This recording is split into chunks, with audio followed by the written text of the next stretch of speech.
Some of my material my strongest material comes from real life. Real life? Like, for instance, today I was driving in a car. Mm-hmm. You were kind enough to bring a car to bring this old chunk of coal here to the studio. We send cars for our guests, yes. Yeah, so I got in it, and I get material that way. So my driver... What do you mean? How do you get material that way? You get in the car, and what happens? My driver tells me a joke. Guy goes into a dentist's office. Yeah. Dentist said, "What are you doing here?" He said, "I think I'm a moth." A moth? A moth. He said, "What?" "I think I'm a moth." He said, "Well, you have mental problems. You need to go see a psychiatrist." He said, "I know." He said, "You're in a dentist's office." He said, "I know." He said, "What are you doing here? Why did you come here?" He said, "The light was on." That's a good joke. It's a great one. And you're going to tell it now on the show? Yeah, that's how I get a lot of my material. Okay. Why don't we just have him on next time? That guy. No, wait till you hear me do it. So the guy, he goes, I say, I'll be the guy. Okay. A moth goes into a podiatrist's office. A moth goes into a podiatrist's office, all right? You are correct. When I came to Hollywood, Andy was a good friend to me. Oh, he was nice to you when you first came here? He was absolutely. We had nothing, you know. Mm-hmm. We were just starting out. I was working at Artie's Deli coffee shop. Bussing tables, you know, and stuff like that. And he was always there to help me and stuff. He was the first guy I actually met. He had some pylon on the TV and stuff, and he was really so sweet to me, you know. And he said, "I want to invite you over to a Hollywood party." No, I was just a farm boy from Canada, you know. Sure, yeah. And Canada, yeah. Yeah. And a big nation up to the north. Sure, yes. Powerful nation. Lovely people. So I said, wow, here's my, Andy Richter's going to show me, I'm going to go to a Hollywood party. How exciting, you know? So he said, yeah, he said, it's going to be a pretty wild party. You know, I'm not used to wild parties. I said, what is a wild party there? You know, I don't get out much. He says, oh, you know, he's like a little drinking, a little fighting, a little fornicating, you know? Yeah. I said, wow, man, that sounds pretty good. I said, what time should I show up? He goes, anytime, it's just the two of us. Now...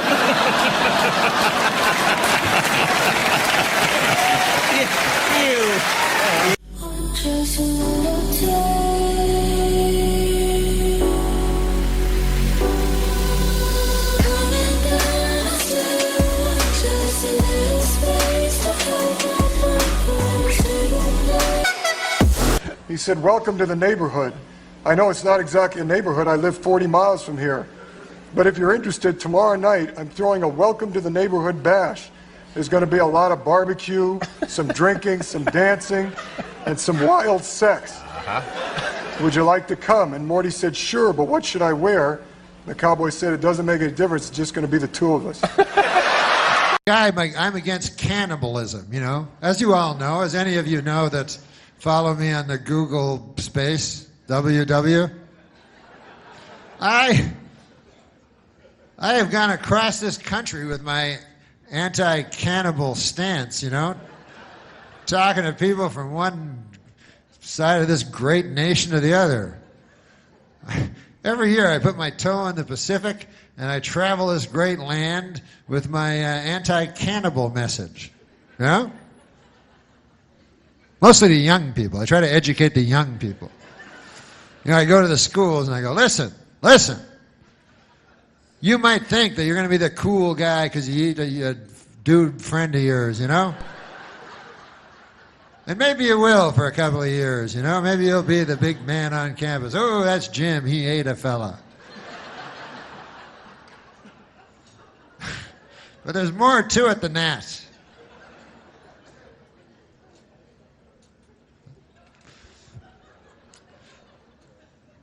No, I use my time for you know what I do? I do a lot of charity work for things that people, I don't like arguing with people, you know, when they have another opinion than me.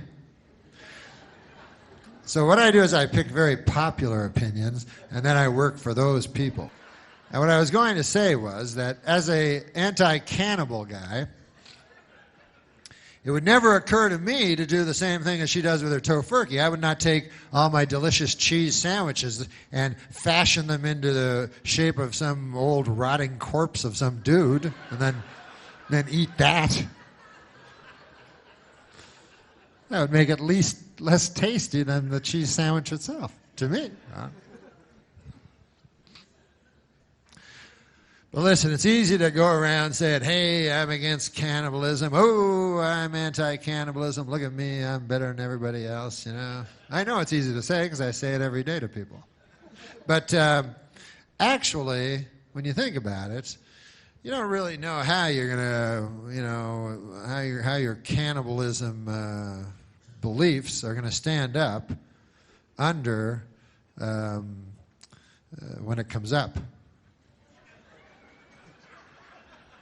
Because you'll notice in life, cannibalism rarely comes up. There's always some cheese sandwiches around you can find, you know. But what about when you're in the Andes? Well, then all bets are off. You have to wrestle with your conscience because you're in the Andes.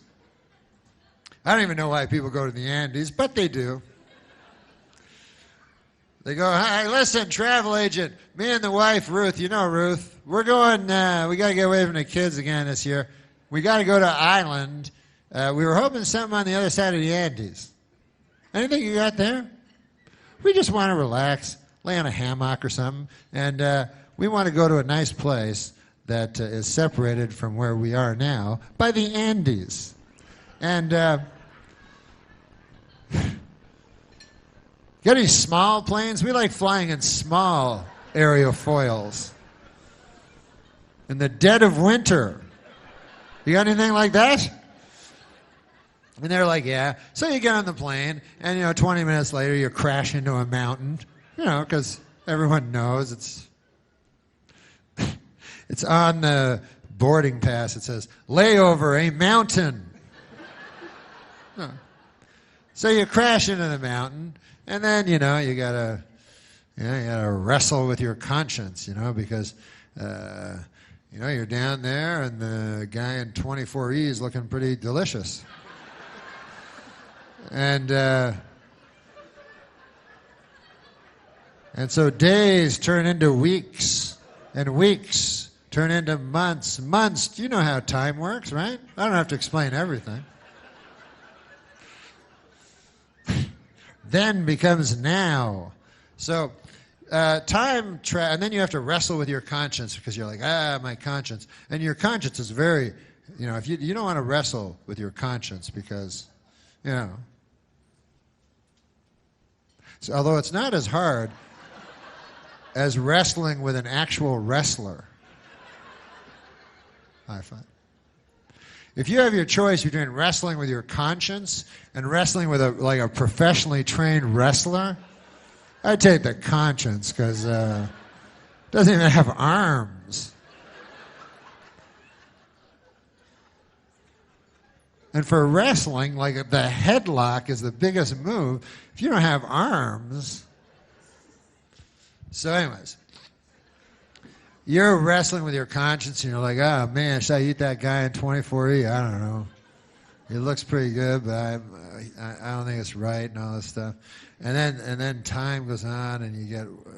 And instead of just acting right away, which would probably be the smarter thing, you know, you wait way too long, and months pass, and then you go crazy, and then you go after Frank, that's his name, in 24E, and you're just, you're so hungry now, you're tearing into him. You're like, Frank, blood all over you and everything, you know?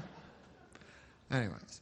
And that's the last, and this is what you don't want to happen at that point, is for the rescue plane to come over at that very moment, you know? Well, you're like, what the? They're like, we have hamburgers and hot dogs here on the plane, and delicious cheese sandwiches, everything you want here. You're like, what?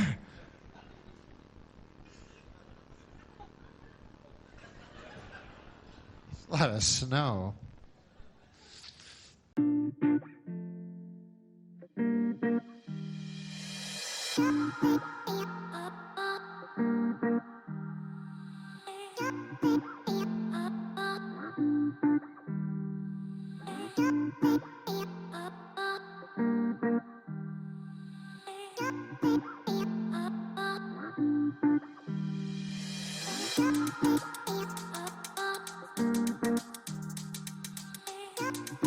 And Albert Fish was born on this day in New York City in 1870. Who the fuck is Albert Fish? What? Who the fuck is Albert Fish?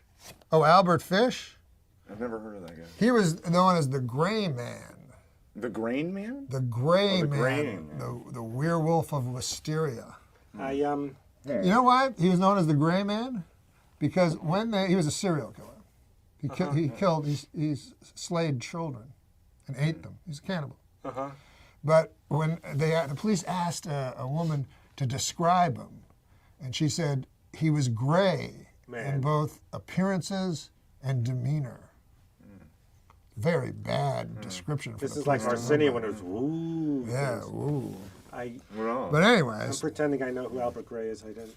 no, Albert Fish. Oh, You're a New Yorker. So anyways, he was a child rapist and cannibal, as I explained. when he's a child Jesus rapist, you try not to Christ. laugh when he looks at you. Oh, There's come something on, man. It's not I funny. know it's not, but I know you want people to laugh. When But you say Fish boasted that he had children in every state.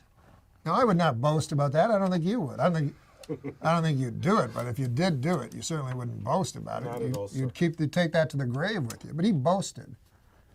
Well, they say they Anyways. eventually all Jesus. sing like a canary They do say that? about murderers, right? Yeah, they brag to a friend. Yeah. When Norm bragged, sorry. But Fish, this is interesting. Fish chose his victims. He only chose victims who were either mentally handicapped. Now, don't laugh at this next part, please. You know he wants you to, right? No, if you laugh at this next part. Okay, and I'm not going to Fish drink chose water. victims who were either mentally handicapped or African American. Oh, come on. Why would you think that's funny? God damn, Fred. Jesus Christ, that was the worst part of the story. Okay, but why do you think he did that? What would be the explanation? Why would he only attack? Why would his victims that he chose only be either mentally handicapped or African Americans? Because people in those days didn't care when those people were vanished. You're right. thinking like Albert Fish now. And prostitutes, that's why they kill That's right. prostitutes. That's right. Exactly. That's Nobody right. really cares about prostitutes. Well, it's like that comedian that would rape people at comedy club. No, in colleges. Yes, Vince Champ. They friend. always said his great gimmick was that people would think who did it, and they never, because he'd go on to another town and another college. But when people say, "What about the comic?" Yeah. Maybe the worst gimmick a comic ever had. But anyways, but you were exactly right. That's why Albert Fish killed only mentally handicapped and African Americans. What about okay? I thought you'd laugh at African Americans again, that they were. No, because I know him. I know he'll do something. That's outrageous. How Well, it's dare kind of you. outrageous for you. But anyways, Fish tortured, mutilated, and murdered the youngsters. They were children. With a meat cleaver, a butcher knife, and a small hand saw. God, This is the topical portion. yeah. It's the birthday. And then he solidified his reputation as the most vicious child slayer in criminal history. Oh, Though you know who barely was? literate, Fish wrote taunting letters to the parents of his victims, gruesomely detailing Jesus. how he slayed, butchered, cooked, and then with great enjoyment dined on their offspring. He would inevitably declare that a child's roasted rump was the most toothsome dish in all of gastronomy. Additionally, you make Fish me was never a heard of this masochist. Get this. And he would insert wool doused with lighter fluid into his own anus and set it alight for his own enjoyment. Fish was finally arrested, and he immediately began confessing to killing 700 children. Get out of here. Yes, and he was dizzyingly happy about it. Smiled as he described the grisly details of the tortures and the murders, appearing to the detectives. And one of the detectives said he appeared as the devil himself. I mean, this guy was a real jerk.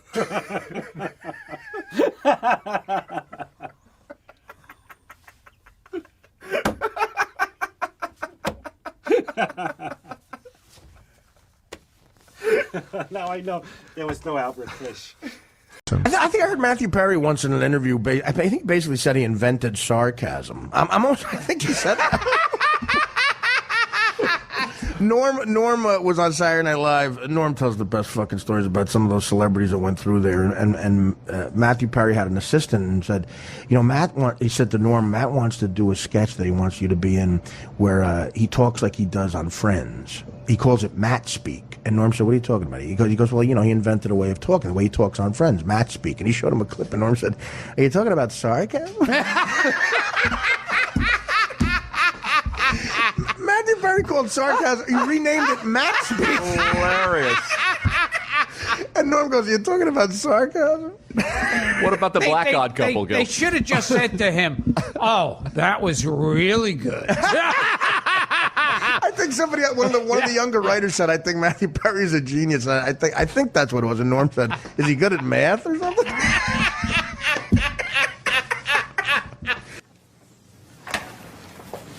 Excuse me, is this Sarcasm 101? No, it's Lamaze class for men named Arthur. Oh, okay, sorry. I'm kidding. It is Sarcasm 101. Be more gullible. Take any seat you want. Thanks. Except that one. Oops. I'm kidding. Sit down. It's really hard to tell. Thank you. Oh, in class, whoever parked in my space, thank you. I enjoyed the walk. You're welcome. Yeah, there's nothing like an hour in the rain. Oh, wait. Oh, I get it. You're saying that because you don't want him to park in your spot. Very good. You win the trip to Jamaica. Hey, wait a minute. You didn't say there's a prize. Wow, could you be any stupider? Okay, last week's assignment was how you would describe the food in England. Jane. Oh, the food is so good there. Kevin. When my dad eats, he sounds like a pig. No, that couldn't be more wrong. But And just so you know, Kevin, I don't like it when you say things.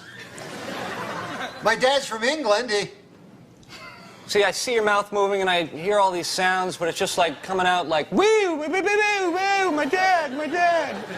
Okay, quick pop quiz for everybody, okay? You walk into a bar and you see a fat, ugly, disgusting guy in the corner. You turn to your friends and you say what? Could he be any larger? Could he be any uglier? He looks like my dad. Whoa, Kevin, try again. He looks a great deal like my dad. I don't see what's so funny. There's a shocker. I nominate Marissa for class president because of her incisive wit. Hey. You people just don't know when to stop. Why don't you cry about it? I want to take a bath with Marissa. I mean, that is to say, could I want more to... Can I take a bath with Marissa? Or... My teaching assistant. She was faking? Catch on slower. Hey! I don't think she's really a student. Be a bigger moron. Can I still take a bath with you, or...? Another Norm joke, but he sort of, again, that area pisses him off as much as it does us. He was at an SNL after party. This, to me, was put perfectly. I'm not going to say the comic's name because, you know, I'm permission from Norm. But anyway, Harvey Weinstein was holding court. He was talking about, he had seen that scene of alternative comedy, and he had seen somebody that everybody, you know, was kind of, at that moment was the king of that. That's all. And, you know, Harvey Weinstein, I've been in, like, seen him at work. He's a very, like, obnoxious, like, he just yells shit out that he, you know, he thinks is brilliant, like Stephen Wright jokes or something. Right. You know, you can't have everything, where would you put it?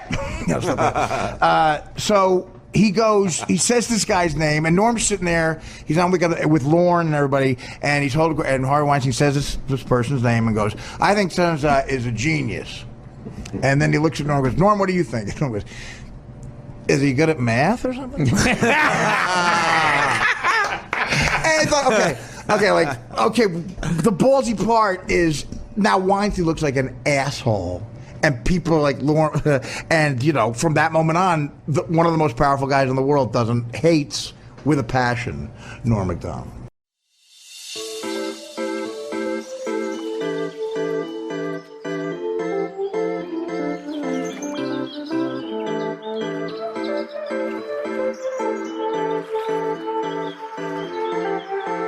really have problems with handsome people, like Friends, would bother me so much.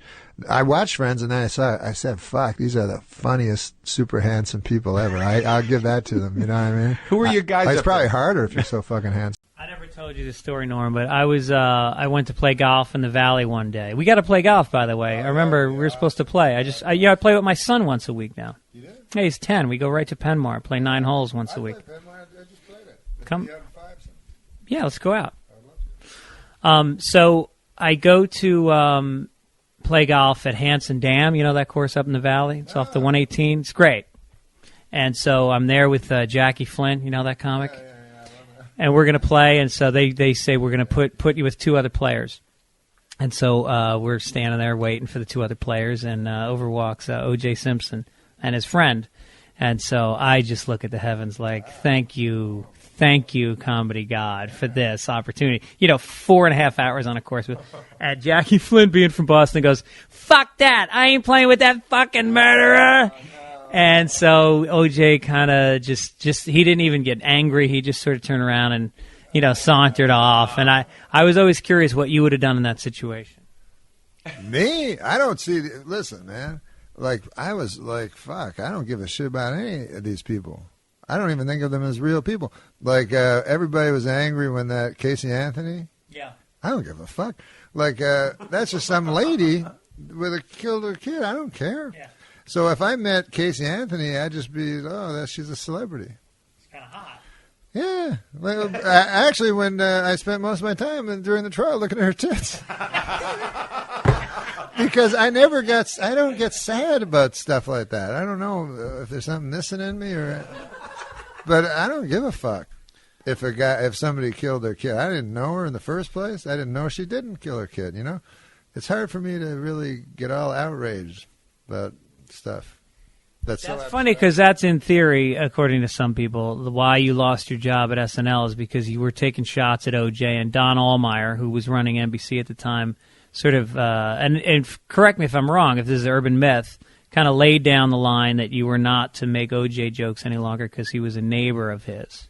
Well, yeah, that's what they said. But still, if I met OJ, I would be like, I'd go, fuck, God damn, I want to hang out with that guy. Well, when we were on Sports Show, I tried to get interviewed. Norm MacDonald talked to OJ's lawyer for a half hour on the phone trying to get an interview with OJ in prison. That happened 4 months ago. Well, the lawyer said, this was funny, he goes, I bet OJ would do it. He didn't have no idea who I was, right? And so it was very funny to think, because when he came back, he goes, Are you a comedian? Are you that? I go, yeah. He goes, oh, you're the comedian, Norm MacDonald?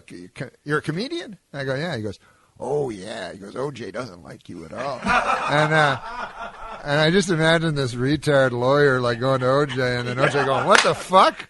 What are you talking? Because he probably went like it was a big, Big pitch. They're willing to pay, too. Yeah.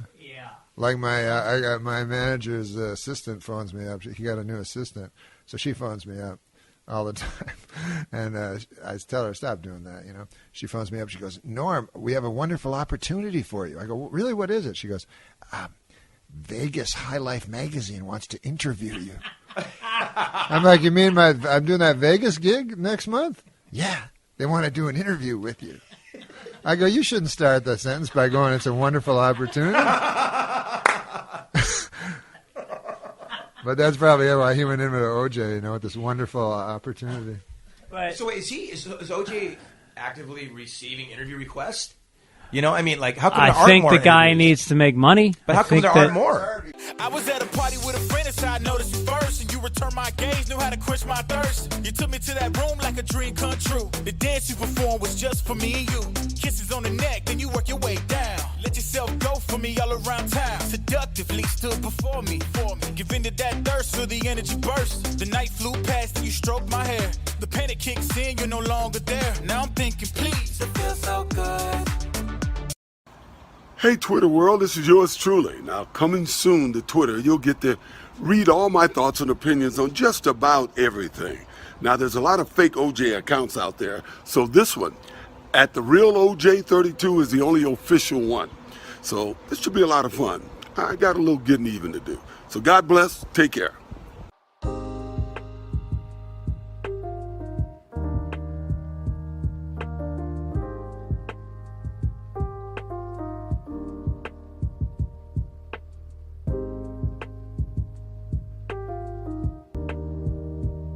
Well, in a questionable move by the defense team this week, O.J. Simpson demonstrated how to stab two people at the same time.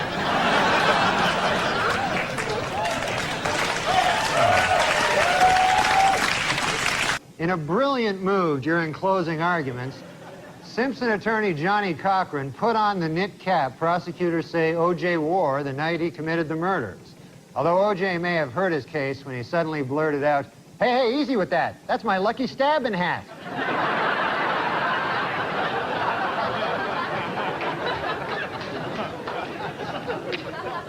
Well, it is finally official. Murder is legal in the state of California.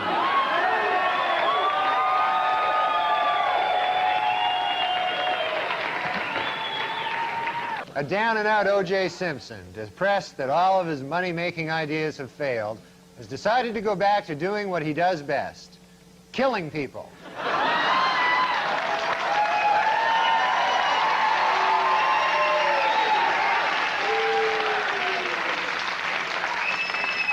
Hey, Twitter world. You know, for years, people have been able to say whatever they want to say about me with no accountability. But now I get to challenge a lot of that BS and set the record straight. More importantly, I'll be able to talk about everything, especially sports, fantasy football, and even politics. But for now, let me just say to my fellow fathers out there, happy Father's Day. And God... You know what we should rap on? Disco Duck. No. A Billy Baldwin story. Oh yeah, that's great. I think you can hear me. Yeah, I think you can too. That's something. We also love Billy Baldwin, and I don't know if there's any kind of cool. No, we stories. love that story. Yeah, the story of you when you first learned to do the Billy Baldwin impression. Yeah. Like we're really bad at like setting it up. You like whispering into. That's Tell him to set up the Billy Baldwin. Before the Michael Jackson time, I went out with a girl, and we were at her house, and we were watching Sliver. Oh yeah. And she said, you something you kind of look like him. And so then I just went home and was like, I need to look like Billy Baldwin because she likes him. And so I just figured out that his face is just always. It's just always like. How does he do that with his face? Unbelievable. And he's just everything he does is just always doesn't move. Jim Carrey can do that with his face. Yeah, I mean that's it. But I haven't seen anybody else be able to do that with their face before. I can't at all. Jeff Richards does it a little, but that's unbelievable. That was unreal. You're very sweet. How does it go again? But it's just, it's the Baldwin. They all go there a little bit at some point. Every time there's one, sometimes you'll see a little Alec will go there. Did you have Alec Baldwin? You must have. Oh yeah, every season pretty much. He's amazing. I don't know what he's doing now. He was unreal. Weird tweets. But he's being caricatured on Saturday Night Live, like quite mercilessly by Alec Baldwin. Like, is it funny to you? Is that funny? No. The only reason I don't find it funny, when I was there, Darrell Hammond did Donald Trump, and that shows how far back Trump goes, because that was 20 years ago. But Darrell did him then. It was a softer Trump. I think it was a Trump that was a lot closer to his real self. But the problem with if you do an impression of someone, you have to like that person, because you're playing the person, and people like themselves. So you can't play someone and have contempt for them at the same time. It doesn't work as an impression. So I don't like his impression, and I have no political affiliation. I just mean from a comedy level. It used to come when he was a lot younger, I guess, because it was when I started, which was 20 years ago, and he was married to Kim Basinger, and he complained about her, like, she's the most beautiful woman. He goes, fucking wife. She bought a town. He was mad because she bought a town. Which a town? She bought a whole town? Oh my God. So their credit score went down a little.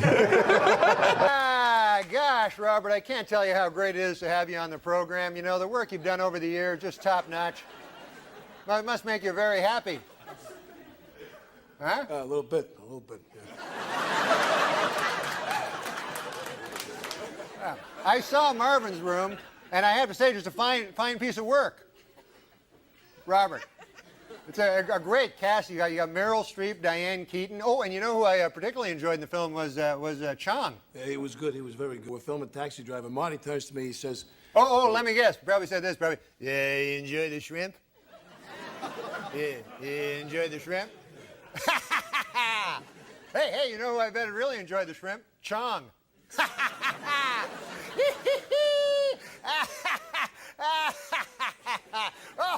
But the coolest thing he did, he walked in and he threw a whole bunch of cigarettes. Like he had 12 packs of cigarettes. Oh, wow. And I thought that was really cool. He was very,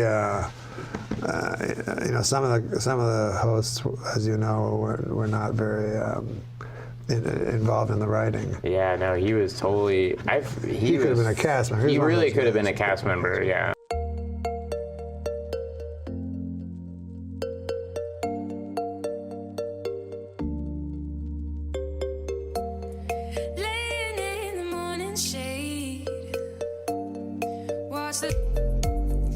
Can you name all the Baldwins? Yeah, I was just trying to show off. Oh, Daniel I'm slowly Baldwin? also turning in my chair. I bet I know your favorite Daniel Baldwin movie. Yeah. Is it Trees Lounge? That's up there. I don't know. I'm just Didn't guessing. he do Attack of the 50-Foot Woman or something? I don't know. The remake with Daryl Hannah? Oh, I would have guessed Gina Davis. Or something? Yeah. Or she did that? Attack of the 50-Foot. Or After MacDonald unexpectedly passed away in 2021, Catan revealed that the feud had been partly embellished for the sake of the media, and that these two wildly different comedians actually shared a mutual respect and a, quote, comedic love. Chris Kattan you didn't like. Catan's all right. Just All right. we had, when you're in that, it's like being, I won't say it's like being in war, but when you're in a situation, everyone's fighting for themselves. There's another great quick Norm story. Great quick Norm story. Kid, Artie. Well, Jim will appreciate that. They do a big Rolling Stone article about the Kansas City. That was a great one, man. Wait, what did you?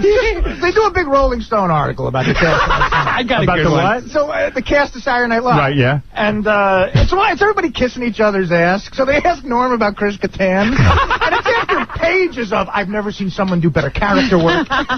Norm's quote is, "He seems gay to me." He goes, I've never met a guy who said he wasn't gay. He seems so gay. But I guess he says he's not gay, so whatever. Hey. I love that. What about Norm Macdonald? You're at war with him as well. You two don't like each other. Warring with Norm? Here's what Norm said. Oh, good. I got it for you. Another All right. one. Chris and Norm Macdonald apparently hate each other. This is according to my notes. When Norm hosted Saturday Night Live, Chris did not appear on the show. Wow. Wait, when was? In November of '97. Oh, right. Norm said of Chris, I don't know, but to me he seems gay. He claims he's not, but I've never seen like a guy who's not gay seem so gay. I don't find him funny. What can I say? Never made me laugh. What happened between? First of all, I don't believe you're gay. Are you? I know someone you dated. No, I'm not gay. Yeah, you did. And he's certainly But it's had kinda- to have laughed at you once or twice. Right. Yeah, You're exactly. a funny guy. Right. Well, that was the. I mean, your Rolling characters. Stone Some of your article. characters are effeminate, so maybe people will think you're Right, gay. like Mango's, he's gay, queer as day. Right. So yeah. So is Norm a homophobe? Is that the problem? He doesn't like gay definitely characters. think he has a problem with But give me the history of this. I love feuds. Okay, let's see. What is, I don't know You exactly. didn't appear on the show for a reason. You just No. I don't. I just think I didn't get my sketches in. It wasn't like I'm not appering in the show. And when can't you're do on that. Saturday Night Live, I've heard this before. When you say you didn't get your sketches in, you have to write your own material. If you don't get it in, if it doesn't pass muster. then you're not on the show. Right. Wow, Yeah. a lot of pressure. Yeah, every week. So do you have to hire separate guys to help you write material? No. I mean they're there. There's there's people you write with normally. So right. Okay. Because I've heard some people don't help other people. You know. No, some people don't. Right. But I'm not. Because I'm not exactly the easiest guy to write for, though. I'm not like. I'm not an everyman. I can't be the boyfriend all the time. I'm more of a freak. So why Norm Macdonald? I mean, Norm is an easygoing guy. I know Norm. Why the dislike? Something happened. Well, let's see. When I first got on the show, he was so nice. He and Spade, right, were just like so nice. And then I don't know what happened. He just started. Like Disliking Garth you. Brooks was, we did like a pitch meeting, and he started saying things in the pitch meeting like you don't want to do. Like Garth Brooks was a guest. Yeah. He was a guest. I was like, I'm sure you don't want to do another fag sketch. Like things like that. People would laugh. Oh dear. I was like, why is he saying All why of is this. it? And then it got kind of old. Like, Jesus, Norm, you're like another. And it makes you inhibited in a writing meeting if someone's goofing on you every time you open up your mouth, right? Yeah. I mean, I didn't care because I'm not gay. If I was like, some gay guy going, I don't want anyone to know that I'm this little. Right. And so the gay jokes kept going and going and going. Yeah, the gay jokes kept going and going. And then you finally said, hey, I've had it with you, Norm. Well, Did you ever confront him? Yeah, a little bit. Yeah, but it's like a playful thing. He says it's like a Jack Benny, Fred Allen, kind of a feud thing. But you don't see it that way.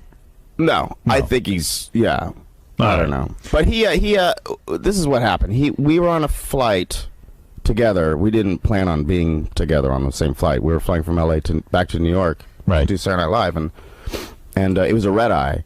And he's behind me, and we're, getting along, whatever. He's talking about crapping on women, or I don't know what he was talking about. Something like that. Yeah, and it was funny because he was so loud, right? So everyone else could hear it. Like, I just crap on this girl. Yeah. And I'm like, laughing. Right. Because he's a funny guy. Yeah. And then I wake up, and, because it's a red eye, and one of my shoes is missing. And I was like, where's my shoe? And Norm's like, hey, you lost your shoe, huh? And then he leaves. And I'm like, so disoriented. And I'm the last guy in the flight looking for my shoe. And I just, walk off the plane with one shoe. And all the stewardess is like, you are funny. Oh, no. So he stole your shoe. He stole my shoe. And he's playing goofs on you. He's not respecting you. Right. Right. And then I took his jacket on a really cold night. Yes. And his assistant called me at home going, I got to get Norm's jacket. Please get me Norm's jacket. And she was like freaking out. Right. I was like, no, this is between Norm and I. You can't play in this game. Right. Chauncey Hayden, you're on the air. Hey, Howard, how's it going? All right. I've interviewed Chris before. He's a good guy. Chris. Thank you. Is it not true that Jim Brewer, your former cast member, had a problem with you as well? I think at one point he thought I stole an idea from him. Oh, really? Yes. So, man, there's so much infighting. You got to admit. But that's it, though. Really? That's not much for like 6 years. With a lot of the cast members, and I think with Chris, do you remember that Rolling Stone cover came out, and they only put certain members of SNL on the cover? Yeah, that was a big deal. Didn't that cause a lot of strife inside? Yeah, well... Why, they only chose certain amount of people for the cover. It was you. Right, it was Will, me, Molly Shannon, and Sherry O'Terry. And you did the cover, and the rest of the cast felt like, hey, what are we, garbage? What is this? But why be mad at you? It was because of our characters, too. It was like there was the cheerleaders. You were the breakout guys. Roxbury guys. Right. And Mary Catherine. But aren't they mad or jealous because you guys broke out and they didn't? And don't they think that you should stick up for them and insist that they be on the cover as well? But you don't have that kind of juice. No, what are we gonna? Yeah. No. Yeah.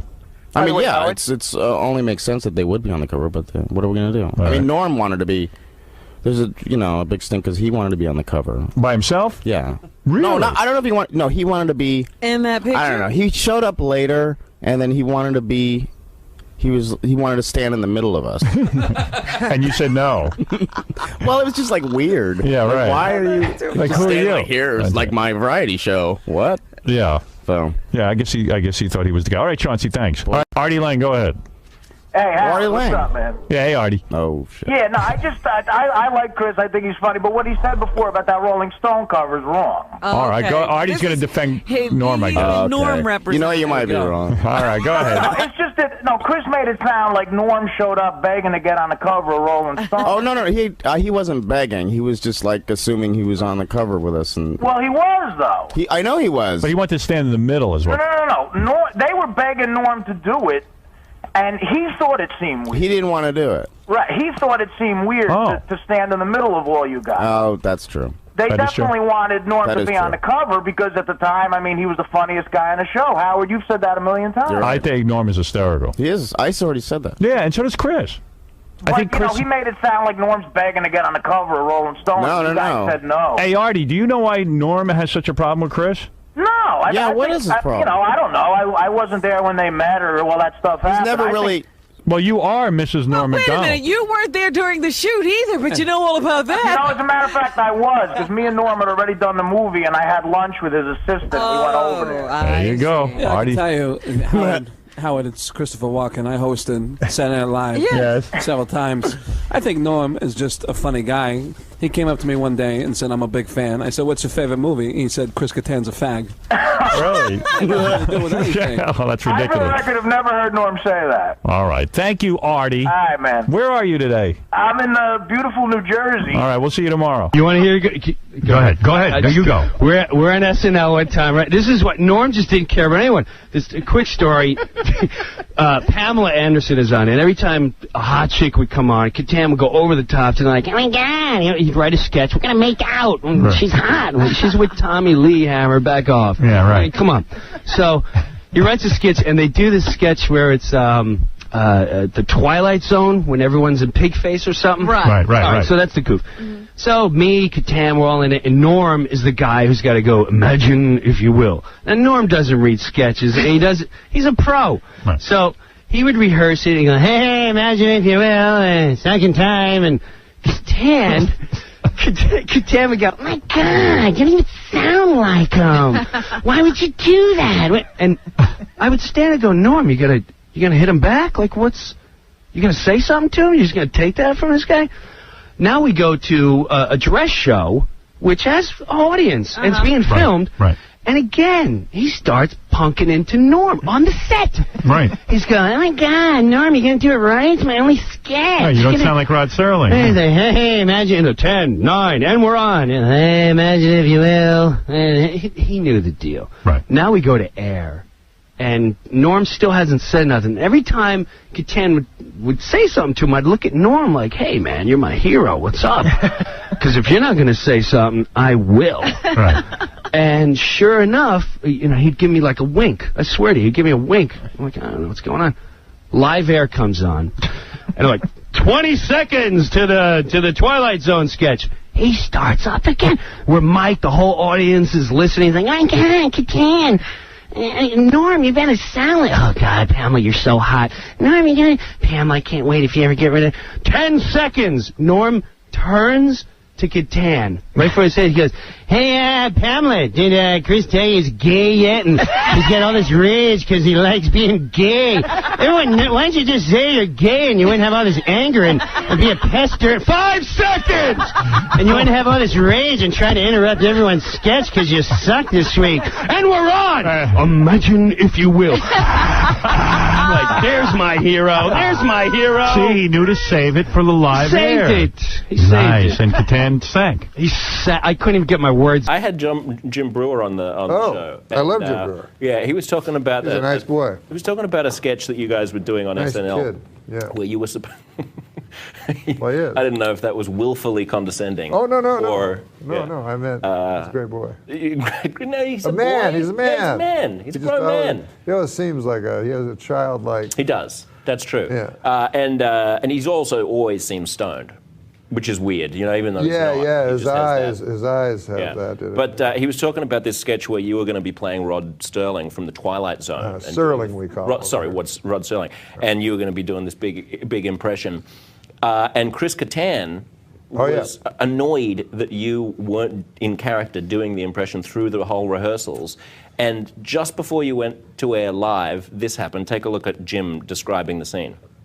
I'll just say, he goes, "Hey, Kattan, not everyone's a real pain in the ass like you, and you're a screw. Nobody likes you. Nobody likes you. Nobody can stand you. I can't stand you. You ask around anyone. 3 seconds." And he just insulted him on such levels that was so wrong that I can't repeat.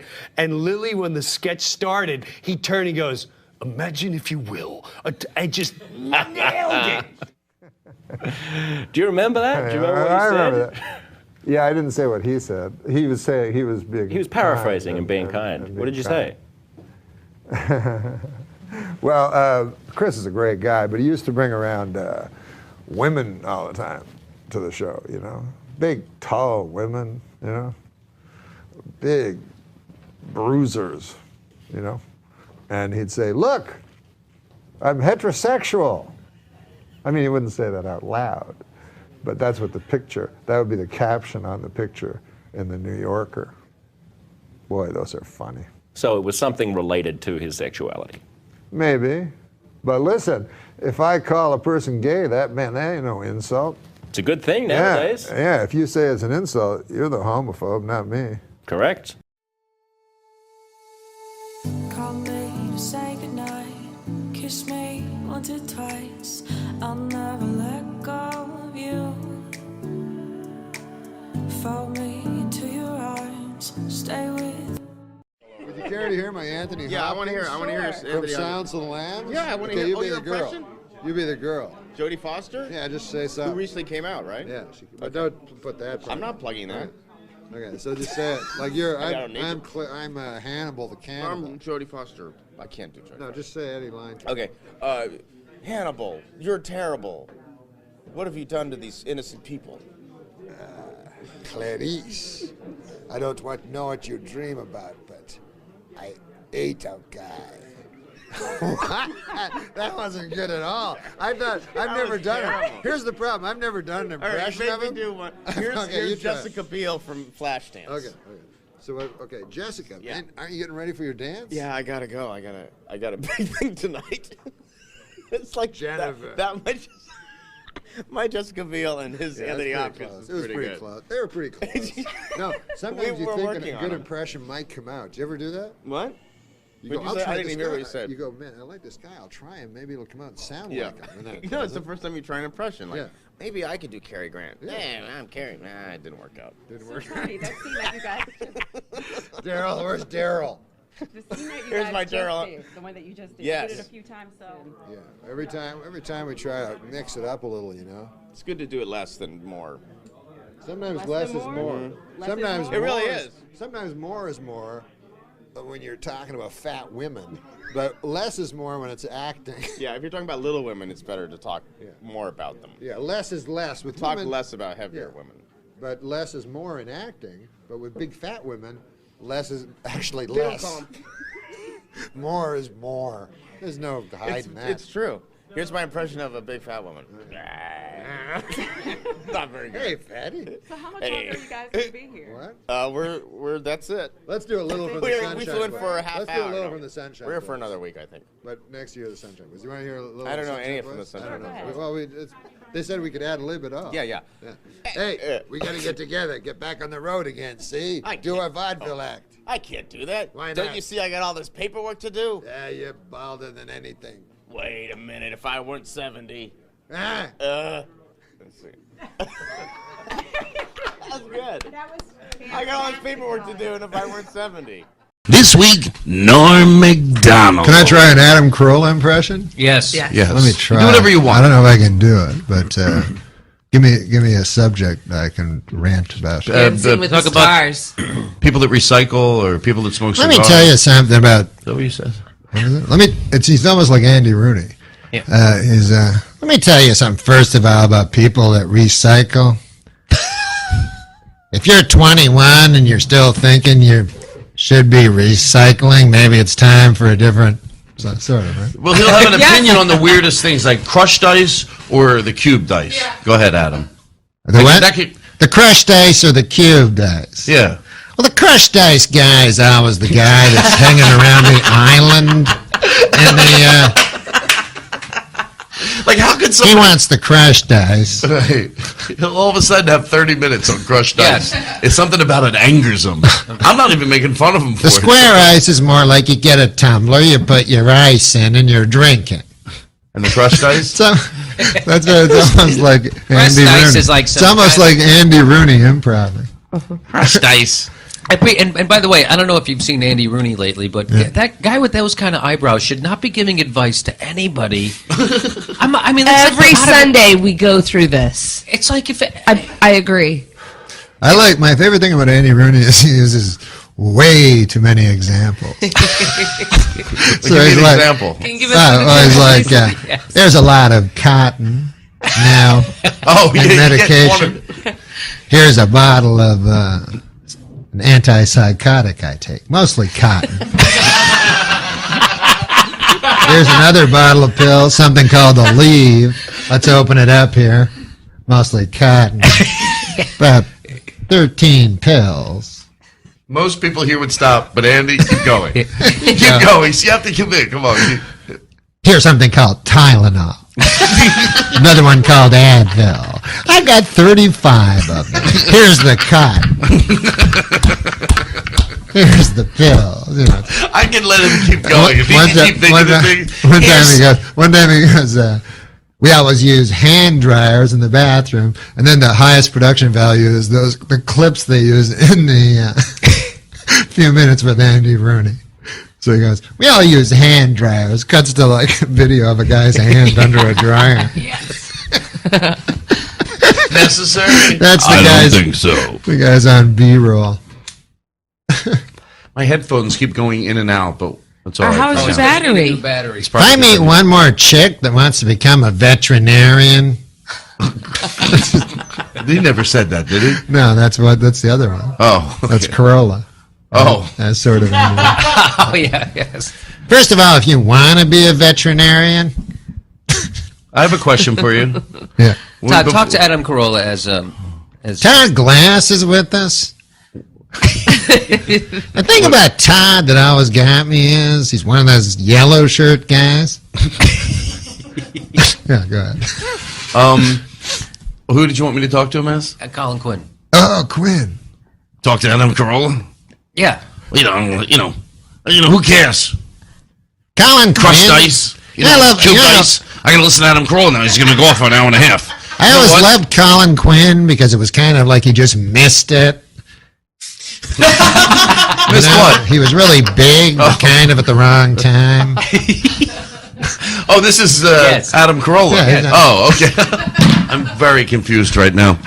No, Norm's a good guy. Adam Carolla. Oh, Jesus. I'm very lost right now. I'm not going to lie. It's okay. You know what? Just shut up. No, we get confused all the time. We did death.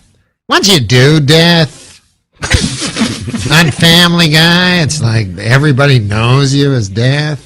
You can be anything. You could build your life as like a heart surgeon, work on that for a while. Oh my God! I just put didn't Adam Carolla take over for you as Death on Family Guy? Yeah, Norm did it first, and then think of it doing. That's right. I just realized that on Family Guy. It was 2 weeks ago. I was like, oh my God, that's Norm. Is that if my questions are stupid, you just you give me a little forgiveness here. Is that fun to do? I knew it was gonna be bad. Shut up! Everybody, shut up! Come on! No one was asking any good questions. Oh man, it's a. Wait a minute. Let me try. It's a Mary. Come on, that's not fair. I said I prefaced it. Are you dating? That was dating anyone? How's that going? It's the Mary Hart. Good question. It's the Mary Hart special. But I really wanted to know because that's my favorite show. I love Family Guy. I'm tired of people telling me I shouldn't like it. Wow. But who tells you that? Who would some people say they go, that? which episodes you watching? The first ones, yeah, they're good. But then Really? the people that love it, yeah. Okay. So is it fun?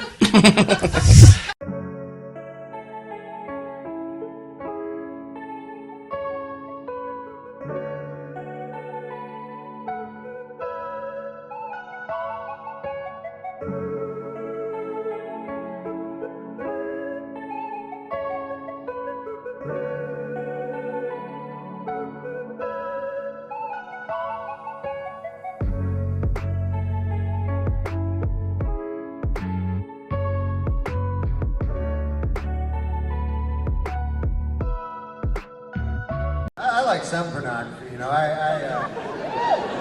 sometimes I just get so repelled by it, Oh, you ever have those friends of yours go, hey man, I got a video of a guy fucking a pig. You're like, I don't care, yeah, it's on my computer. I'm a computer expert. Yeah, I'm right into the computer. I got snakes coming out of ladies' asses, all kinds. I can show it to you. Come on in mine. I'm like, no, that's all right. I don't want to see it. Some guy fucking a pig, man.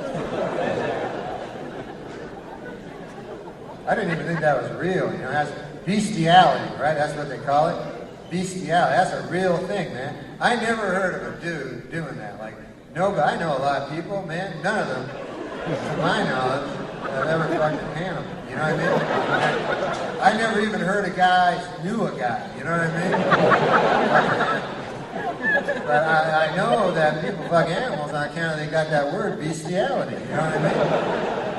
That's not easy, getting a fucking word. You know what I mean? It's hard getting a word going. They had to have calls at the goddamn dictionary office going, hey man, what the fuck am I supposed to say when I fuck my animal? I got no word for that. You guys gotta put a word there in the dictionary. I got some lobby going there because people are fucking animals. I don't understand. I feel sorry for the animal because that's not consenting. And, also, man, can you imagine if you're a pig, you know, and you're having sex with a beautiful lady, right? And then, afterwards, you gotta go home and fuck a pig. Right? Before, you didn't know. You were like, hey, this pig's all right? You don't know it's a dirty pig. And then you're having sex with a beautiful lady, and then they're like, yeah, go fuck pigs again. You're like, you dirty bastard. You burned me.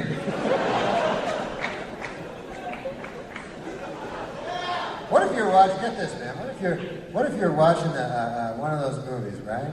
And you're saying, hey man, there's a pig fucking a lady. And then you're like, hey, wait a second. That's that lady that wouldn't dance with me last Friday. She's fucking a pig, man. She wouldn't dance with me. It's terrible. I mean, just dirty for no reason. But that computer stuff, that is just all filth, you know? I don't see anything. Everybody says, oh man, everything's gonna be different. Everything, if you get a computer, then I get a computer, I go, well, what the fuck do I do with it? They go, hey, you can email people. It's amazing. You write in there, and then it goes into people, and I'm like, well, what about a fucking phone, man? That seems more amazing to me. I hear a dude's voice in China. Right? They invented that like a couple hundred years ago. It could have been 2 million.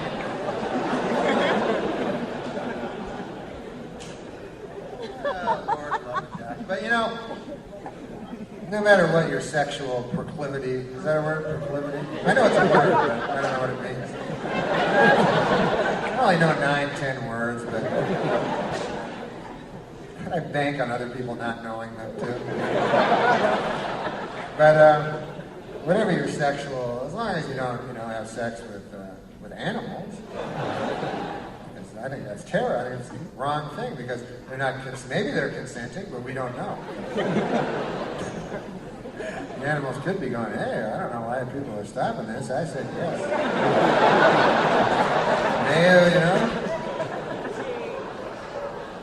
No means no. I said fucking oink.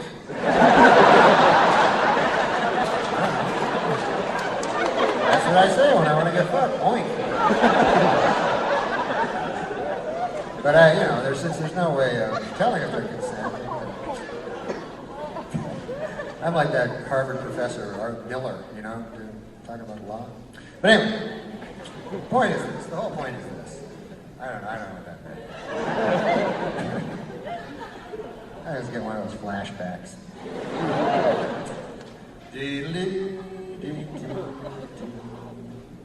Rocky Mountain drinking water. You ever get those, some of them are like glacier, it's all water, right? They don't actually go to a glacier. They don't go over to the Rocky Mountains to get this water, right? You just get it, you get it over everywhere else. That's your bullshit.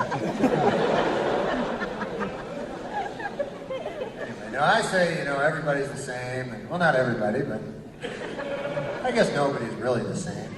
I take it back. I gotta come up with some opinions. That's my problem. I got no opinions. The guy tells me one thing, I'm like, yeah, that's right. The guy can come up and go, hey, abortion, man, that's a woman's right to choose what she does with her body. I'm like, you're fucking right. And another guy go, hey, it's baby murder. I go, good Christ, is it? Yeah, it's terrible. I don't know which is right. I don't know how people come up with these opinions. I have no idea.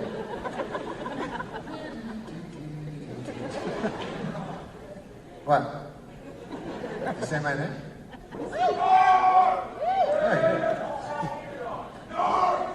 Hi, how you doing? Is that all you've come up with? This is my name? Is that all you're going away from?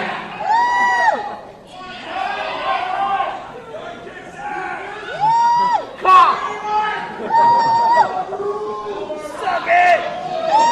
Last time I heard this noise, I was raped afterwards.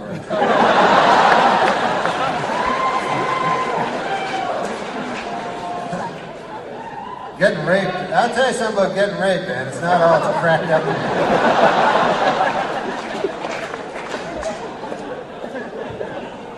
That's why I don't want to go to prison, man. Getting raped. God damn. You know? And they know it, those fucking guys, you know? They're like, they know that that's the real punishment. But they don't say it, you know? But they know.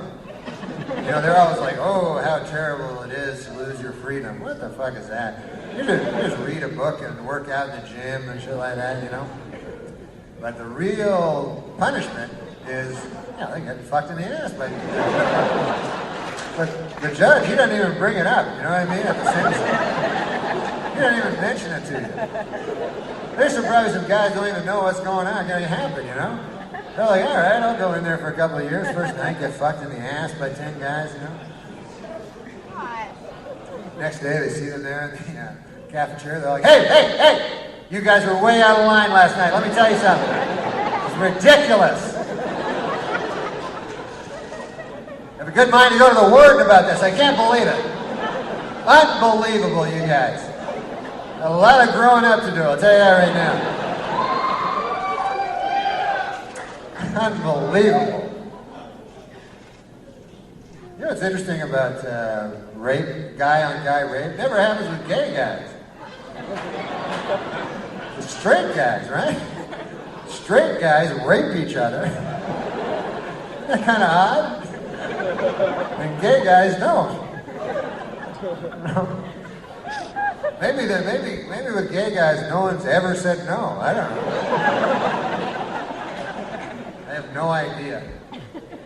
But God bless gay guys. I know a lot. They're all good guys, you know, funny guys.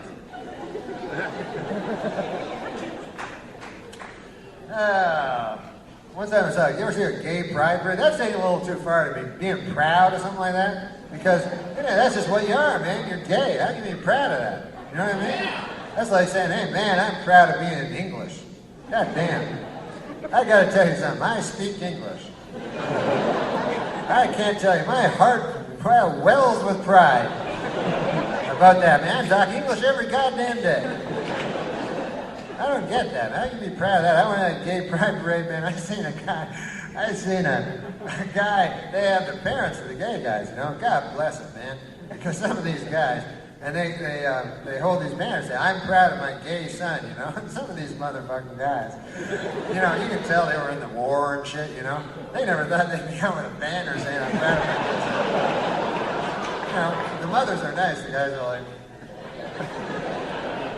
kind of proud of them, I guess. But seriously, are they actually, you know, bragging about their son being gay? Or they down at work, hey, Billy, man, I gotta tell you something about Jimmy. God damn, we're so proud of him. He graduated Harvard last year, first in the class. God damn smart kid, man. He's articling now, you know, over in the Cambridge area. Oh, my God, next year he should be a full partner. Oh, hey, did I mention he sucks cock? Oh, yeah. Oh, man, this guy loves cock in his mouth, his ass. It's unbelievable. Here, I got a picture of him here. Yeah, here's the guy with 5 cocks in his mouth. Right there, look at that. God damn, that guy, I don't know how he does it, but I am just so proud of that picture. That's the picture I'm most proud of. Him blowing 5 dudes.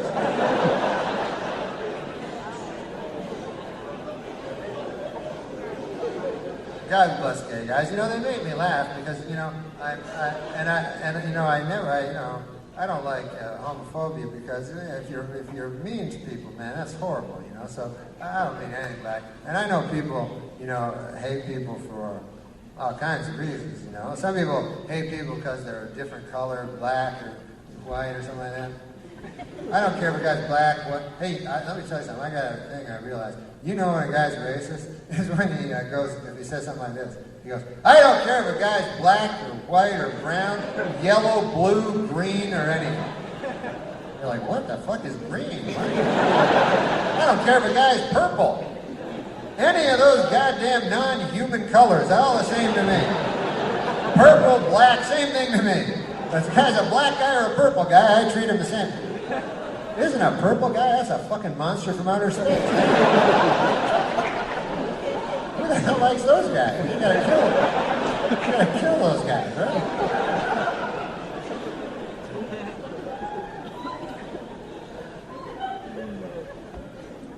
God bless gay guys. I'm fascinated by them. I got my friend, man. He's a gay guy. He thinks like I'm a gay guy. You know, a lot of gay guys think everybody's gay. Especially when they're fascinated. That's my most fascinating subject is gay guys because it's something like that I find hard to comprehend, you know, fucking another dude. So I'm like fascinated that this, you know, this is like a thing. You know, like if a guy tells me, hey, I play a lot of bridge, I'm like, whatever. But if a guy goes, hey, I love licking a guy's balls, you know, I'm like, wow, that's a real interesting thing there, man. That's something else. I'm interested in that shit, you know, I'm really fascinated with that because it's a fascinating thing, you know. And, you know, I just want to understand. I try to understand, you know, because it's interesting, you know, very, very interesting stuff, you know. And one thing I do realize about gay guys is one of them gets gypped, you know, and there's two gay guys. That's for goddamn sure. One of those guys is having a grand old time, you know. The other guy, man, he got the wrong end of the thing. I don't know how they figure it out, man, but one guy gets to use his cock. It's a huge advantage in a relationship. You get to use your cock. You know? One guy's, hey, I'll tell you what, man, I'll use my cock. How about you use the inside of your ass?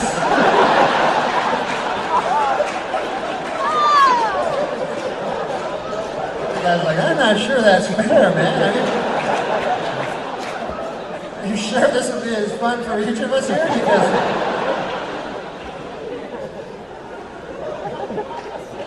Because I'll tell you, man, a guy's cock, it likes everything, you know? Really, when you come down to it, you could fuck a chocolate cake, you know? It'd be all right. You go, hey, it's my companion. It's a chocolate cake. I fuck it, you know? I fuck it. Yeah, we have a lot of fun doing the chocolate. You know, because a cock is a thing, just gets along with everybody. Easy going. Hey, man, I'm a happy-go-lucky guy. But the inside of your ass, completely different. You know? Very picky, very, kind of a loner, you know? Kind of just, I'm all right over here.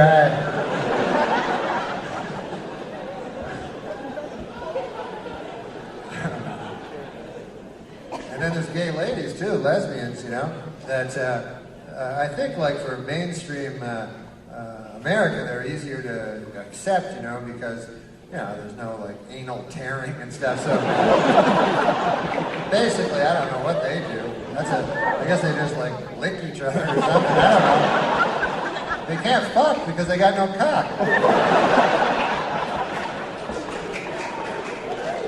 So I don't know how they can't have sex, right? All they can do is go buy a cock. They go to like stores. You know what, man? I hate that real cock, but I love that big fake plastic cock. It's too complicated for me to understand. I'm saying like things that are completely ill-informed. But I'm just trying to figure it out. Oh, God bless, though. God bless everyone.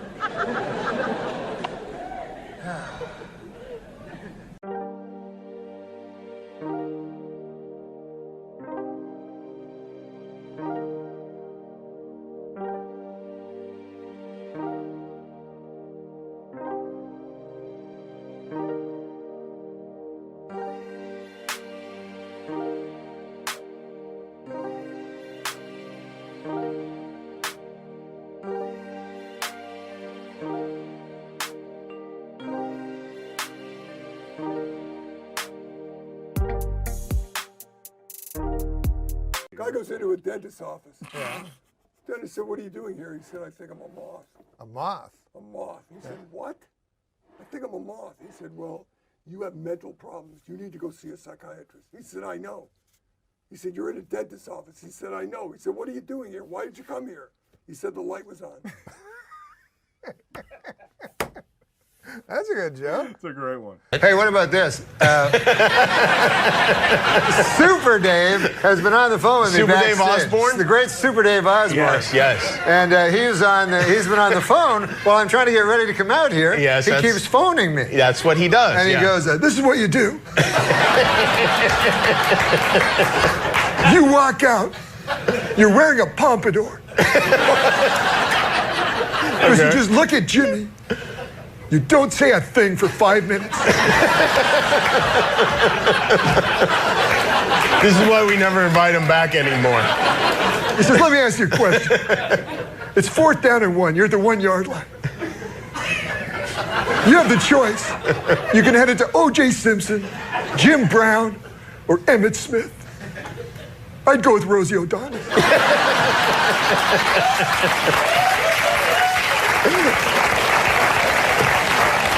Then you got Kirstie Alley in the hole and Wendy O. Williams behind her. Wendy O. Williams is the... Wendy O. Williams? He's a punk singer or something, right? No, I think he meant Wendy Williams, but he said, "Wendy O. Williams is the lone second." I think he was a little confused. The speech I want you to do for me is a speech from The Godfather, where he goes to the guy that ends up with the horse's head, and he says, "Put Johnny Fontaine in this picture," and then the old guy starts saying why Johnny Fontaine will never be in this picture.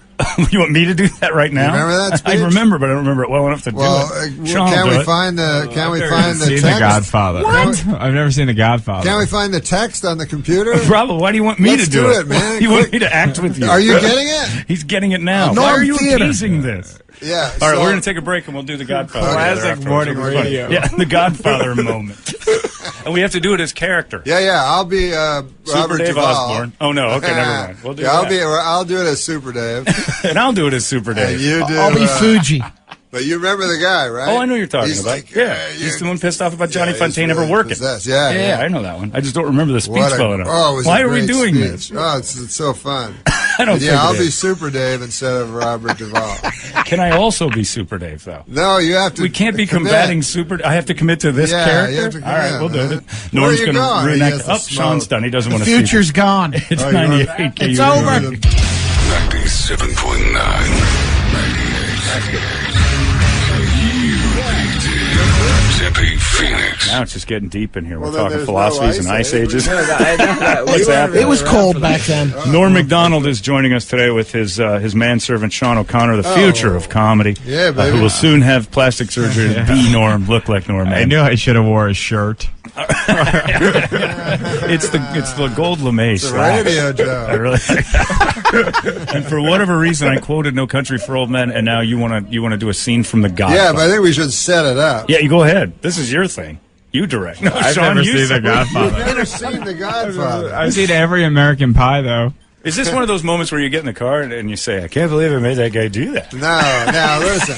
We got to set this up. Okay. We all remember the big scene in The Godfather was the guy wakes up with the horse's head. Satin sheets. Yes. You should set this up. Is that the offer he can't refuse? Is a horse's head? Yeah. The sheets. Really? Yeah, that's the kind of the first. It's kind of the first one. He's trying to. So set it up. He unfolds the one. Yeah, but sheet set up thinking- this scene here. Johnny Fontaine is a lounge singer, sort of loosely based on Sinatra. Yeah. Who the Godfather wants to put in this movie, but the movie producer refuses. We don't know why. Right? Right. I'm setting it up. That's right. You're doing a great job. Keep doing it. And then, so they send the consulary, Tom Hagen, played by Robert Duvall, to go and visit this guy and try to talk him into Getting Johnny in the car. Yeah. So Tom Hagen, But who's Johnny's played not by- having any of it. Tom Hagen's played by Robert Duvall, and Jack Woltz plays the producer. But Right. in this, Nobody knows who that guy is. in this, we're doing now. I'm Now I have to do. You're the producer because this is your idea. wanted you to and do you're it. doing it as Super Dave Osborne. Super Dave, yeah. I'll be doing Tom Hagen as Liam Neeson. Okay, as Liam Is Neeson. that right? Okay. Because he improv. Yeah, because he's a big improv. Ready? Are you ready? All right, here we go. Mr. Corleone is Johnny Fontaine's grandfather. Now Italians regard that as a very close. Wow, that's good. Cut. You can't say that. Take two, cut. You already knew how to do it. Well, I wasn't just going to wing one. Oh, okay. You know how to do I'm Super sorry. Dave, right? You're not just throwing this out for the first time. All right, take two. It's not like I said I was going to do Paula Dean and then give it a try. Hey, there's butter in I have there. to go again? All right, here we Yeah. go. All right, take two. Try not to compliment me so much. Okay. Mr. Corleone is Johnny Fontaine's grandfather. Now Italians regard that as a very close, very sacred religious relationship. You tell your boss he can do. You know what? This isn't going as well as I'd hoped. Tell your boss he can ask for anything else, but this is one favor I can't grant him. Mr. Corleone never asked for a second favor. Once he's refused the first. Understood? You don't understand. Johnny Fontaine never gets that movie. That part is perfect for him. It'll make him a big star. But I'm going to run him out of the movies, and let me tell you why. Johnny Fontaine ruined one of Woltz's International's most valuable proteges. For 3 years, we had her under contract. Singing lessons, dancing lessons, acting lessons. I spent hundreds of thousands of dollars. I was going to make her a big star. And let me be even more frank. Because I want to show you I'm not a hard-hearted man. But it's not all dollars and cents with me. She was beautiful. She was young and she was innocent. She was the greatest piece of ass I've ever had. And I've had them all over the world. And then Johnny Fontaine comes along with his olive oil voice and his giddy charm. And she runs off. She throws it all away just to make me look ridiculous. And a man in my position cannot afford to be made to look ridiculous. Now you get the hell out of here. And if that Goomba tries any rough stuff, you tell him I ain't no band leader. Yeah, that's right, I heard the story. Thank you very much for the dinner and a very pleasant evening. Have your car take me to the airport. Mr. Corleone is a man who insists on hearing bad news at once. Wow, excellent. That's scene. Amazing. That's great. Impressions are much easier to do in small chunks. That's what we've learned. That's why I didn't want to do that. Yeah, damn, you man, did this you gave me scene. You tried to give it to me. It's like a 5-minute thing. I didn't know you That's talked your so thing. long. You did great, This was your Norm. scene. It's awesome. All right, now monologues. You ever do a monologue? Oh, it's awful. Huh? Just can't stand them. High school they used to Yeah, make us read those awful monologues. He did 14 verses of the farter from Sparta. That was a great. I wrote it.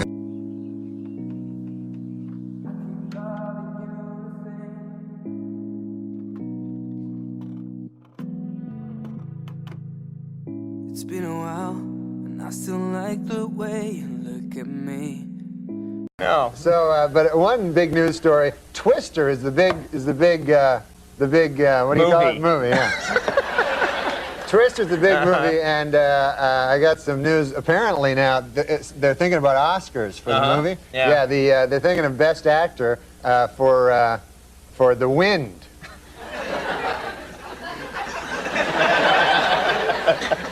Before the show, you said that stunk. Yeah. Yeah, you were right. I don't know about politics. All I know, all I know is yesterday it was windy. Now, you see, to me... You know that, To me, Norm, this sounds like a topic you can sink your teeth into. Yeah, exactly. It was windy. This is what the people really care about. Yesterday in New York, you guys know how windy it was, right? I'll tell you, it was so windy. I was walking down the street. I seen a robin. You know them robins? Yeah. He was pulling like a worm out of the ground. Yeah. Got whiplash. I never saw anything like it. You know robins pull worms out of the ground? No, I never seen a robin. But no, That's pretty windy, yeah? I saw Glenn Campbell in the street. You know Glenn Campbell? Sure, yeah. His hair moved. It was crazy. No one's made a Glenn Campbell joke since like 1977. What did you do? What happened? Did an old man sell that to you on the way to the show? Hey, I got one for you, Sonny. Try this one. Yeah. Man, Glenn Campbell's going to be watching at home like, man, I can't believe it. Yeah. Johnny Carson put me in his will. He's not dead, though, right?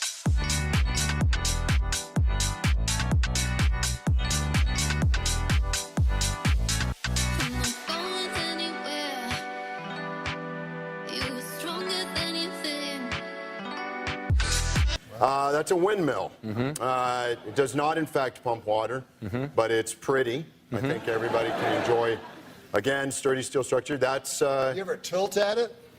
What's tilt at the windmill? Yeah, I thought that's what you did to them. Wait, do you know Robert Duvall? I do. Norm, you're killing my flow here. No, I'm sorry. You're killing my flow. Okay, here's a windmill. Wait, you're gonna me? Norm!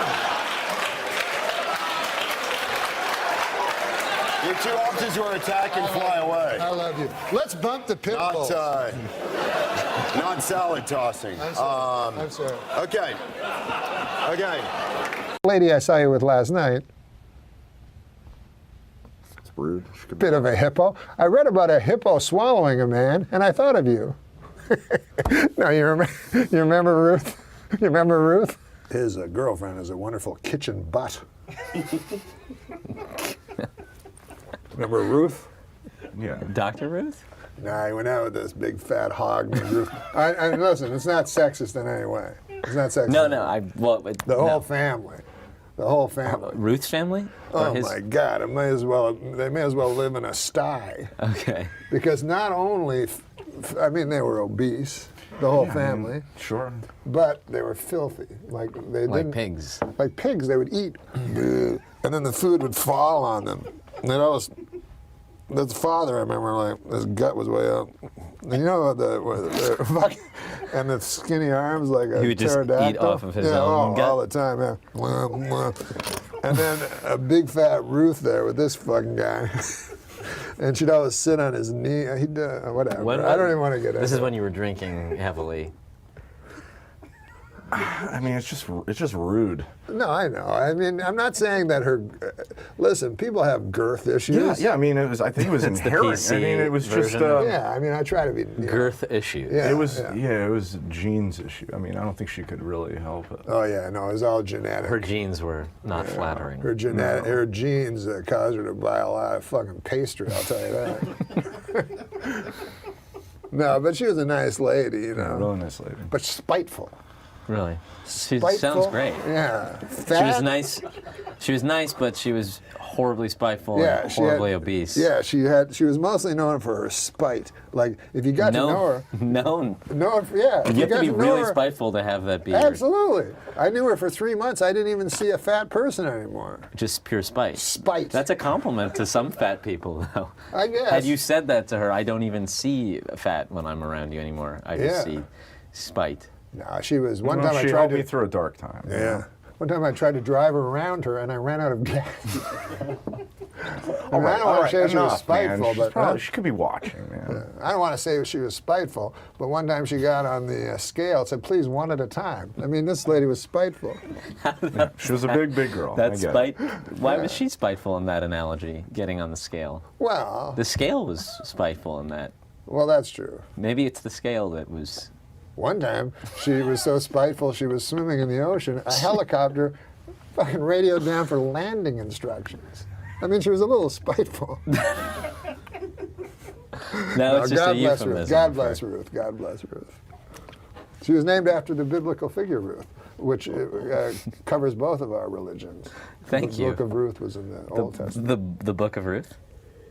Is that really a book? You're not familiar with the book of Ruth? No. Do you know the book of Ruth? No, but every time you talk about Ruth, you always refer to the chapter of Jonah. That's true, yeah. The whale. Yeah, that's my little joke. And it's not a whale, it's a big fish. Jonah?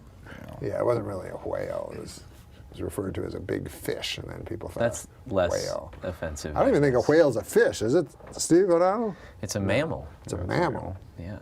What is a mammal? What's a seal?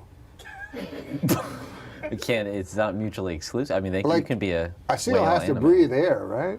Yeah. So it always has to have That's its a mouth mammal. near the ocean. Like, what happens in the ocean?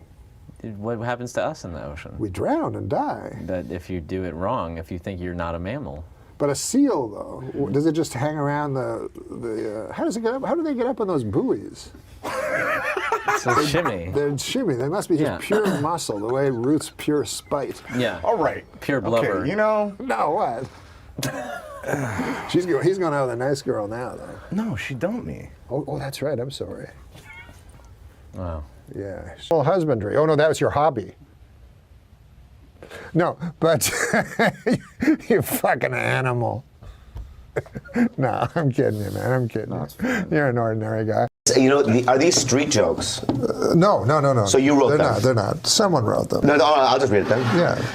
When you're single trying to attract a partner, it's important to project the qualities you desire, which I understand, but boy, oh boy, have I had to suck a lot of dick lately.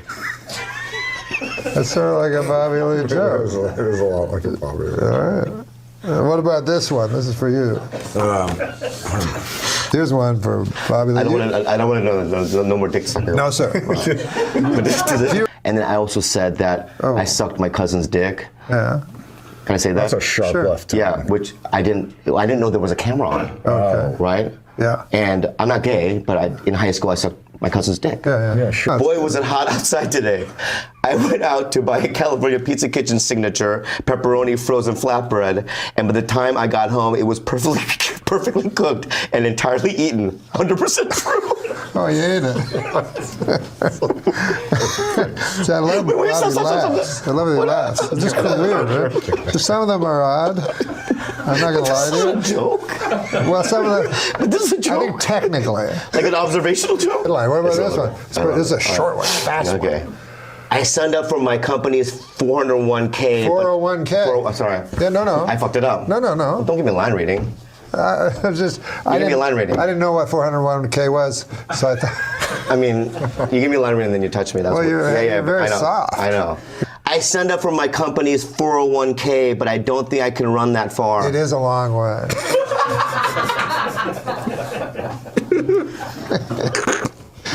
Wait, I gotta get one that's gonna make Bobby happy. I don't like when he scowls after that. You ever hear of steampunk?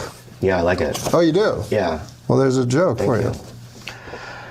I wouldn't call myself a fan of steampunk, but I will say it's the healthiest way to prepare punk.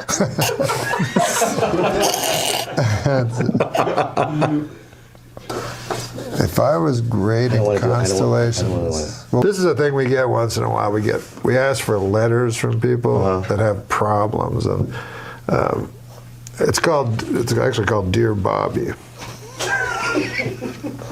So this one says, Dear Bobby, I am in love with 2 boys and don't know which one to marry. First there's Andy. He's sort of blonde and sells insurance. Mama likes him, which helps a lot. He's very reliable and seems anxious to get married. Then there's Tony. He's dark and sort of gives me the creeps, but they're awfully nice creeps.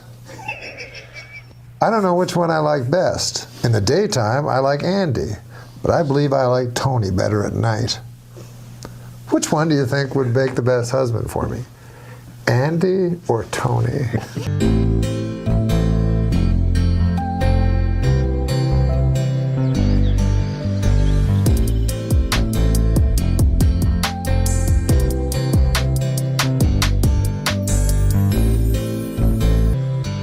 How long is this? This show? Yeah. So how long has it run so far? I have all day, so far? but I just kind of want to know how long it is. It's over. But thanks, man. You were awesome. You were the best guest so far. The great Bobby Lee. Joining us now, Robert Duvall, whose new movie, 7 Days in Utopia, is now in theaters. Mr. Duvall, welcome. Oh, yes, sir. How you doing? I'm doing all right, baby. I was telling Kevin earlier, this is how I go to movies. People go, you want to go to a movie? I go, is Robert Duvall in it? They go, yes, I go. Well, all right, Dave. That's okay. If that's what you really mean, that's fine. I really mean it. And I consider you the greatest actor in the world. Well, thank you very much. And I wonder, because I always think if somebody is the best, they know it at some level. And also, I know that you're a man of faith and false modesty is a sin. And I was wondering, do you consider yourself the greatest actor in the world? I think I can hold my own with a lot of people. So I don't know if there's one person that's the greatest. Some people say Daniel Day-Lewis is the best. He's improved. I didn't used to like him. I like him a lot now. But there's a group that are very good. So I don't know if anybody's the best. Well, here's how I am with acting. I have a lot of problems with acting because I have trouble suspending my disbelief. You know what I'm saying? And so a lot of times when I'm watching an actor, I can see him acting. Like I'm going, oh, that guy's acting. Right. I don't see that with you. Never. Well, you try to keep it invisible. You try to take it back to just the basic premise of I talk, you listen, I talk, to keep it that simple between the words action and cut. If you're doing film, so you try to keep it as simple as possible. Yeah, absolutely. Now, an actor, well, let's say a guy is always himself, you know what I mean? Like a guy like John Wayne or something like that. He could be very good. Him, I believe, because there's no disconnect between what I see when he's interviewed and what I see. But you, on the other hand, are different in every role. Well, you still got to bring yourself underneath. There's only one you, right? Right, that's true, yeah. So you can't really become something that you're not. You create the illusion of something else, but it's you underneath. You got one set of emotions, one psyche, one everything. So you have to know how to use yourself to bend it or whatever to make it seem like it's something else. Now, I've noticed in your body of work, obviously talking to you, you're an incredibly literate person and a very thinking person. And I met you one time. I'll tell you this. I met you one time at Saturday Night Live. Garth Brooks was the host, and you came in. Oh, yeah, right. And I was very excited because you were going to do I don't know if you remember this, you were going to do a song. Yeah. And you didn't do it, and I was very sad about that. But I was so, I wanted to meet you so bad, and then I met you and I talked to you, and I had all these questions for you. And then you started talking to me and asking me questions. And you were looking at me very deeply and asking me, because I come from a rural farm area in Canada, and you were asking me about ranchers and stuff like that. And I don't know if you did that to deflect my questions or if you do that to study people and steal their soul. I don't know. What part? Where are you from? What part of Canada? So you're doing it right now. I'm from rural Alberta. I love Alberta. That's the only part of Canada I really like. Oh, really? I love Alberta. The ranch people up there, the Buse family. Yeah. It's good people up there. Great people. Yeah. And that brings me to you. You often portray the common man. Is that something that you're not Southern, but you've played a lot of Southern characters? Well, my dad's from Virginia, and that's the beginning of the South, so I feel comfortable, I like the Southeast Conference Football League, and I feel okay in the South, even though, I'm in Texas, too. Some of my mother's people are from Texas, which is below the Mason-Dixon line, so to speak, Yeah. Yeah, I like to portray the common man, except, when I played, one of my favorite parts was when I played Joseph Stalin. He wasn't so he was common, but not so common, So you don't mind playing a guy that you have to figure out the good part of him or something? No, each part's a challenge, so, you go with what you have to do, research or whatever, and just jump in and do it, Now, Kevin Farley has a question for you. Yeah. Have you ever been like, you've done some big movies with big actors. Was it ever hard? Like, did you get nervous, and how do you deal with your nerves? When you have to really bring your game, your A game, and that could, like, say, The Godfather with the scenes with Brando or anything like that. Were you ever really nervous, where you had trouble like controlling your nerves? Where you're like, oh gosh. Yeah. Well, the last job I did, it was the most nervous I've ever got in my career. I worked with Billy Bob Thornton. I call him the hillbilly Orson Welles. The guy's brilliant, and we did an interesting movie. And the night before, I had to do a scene, and it worked, but I was so frightened. I had to do a guy that his grandson slips LSD in his iced tea. Wow. And I had to, unbeknownst, so I did. I think that intense fear helped propel me into the scene and make it work in a strange way. Yeah. Because it was a very demanding scene, but it worked. It worked, and Billy doesn't care if you change things. Some of these directors you can't change to air. Yeah. But a guy like Billy, he leaves it open, even though the writing is brilliant. What he's done, he lets you come up with stuff at the moment, which is very admirable. I think. Yeah. It is interesting that you bring up Billy Bob Thornton, because I agree with you. When I saw Sling Blade, I was like, this guy is exactly what you said. I said, this guy's Orson Welles. How did he do absolutely. this? He's up there with Coppola, Altman, or any of them for me. Yeah. But then he stopped. Well, he stopped, and he has a country band. He goes around. So I sent a message to him, do you sing as good as Lefty Frizzell, knowing the answer, you know. I guess he sings okay. You know, I don't know, but, he's got to get back to his A game, because the guy, he wrote, directed, and acted, and he's on a high level in all those aspects. Well, can I ask you a question? Because you were in the Sling Blade. You played his dad. Yeah. This may be I don't know if you want to answer this question or not, but you're an honest guy, right? Sometimes. Yeah. You go on Sling Blade. Yeah. You're watching that. Does that character he did in Sling Blade remind you of a character you may have done 30 years ago? Well, yeah, that's what Horton Foote thought, maybe. You're talking about Tomorrow? Yes, sir. Well, that's what Horton Foote thought maybe he was doing me, but I don't think so. I don't know if he ever even saw that. But not really, maybe a little bit. They could have been cousins, so to speak, yeah. But when I did it with Billy Bob, there was no script. He just rolled the camera and we improvised. Is that right? Was it. Wow.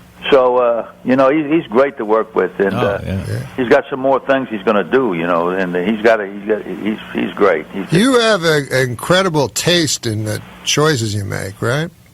You must put thought into this. Do what now? Are you a literary person? Well, somewhat. I read, what I want to read.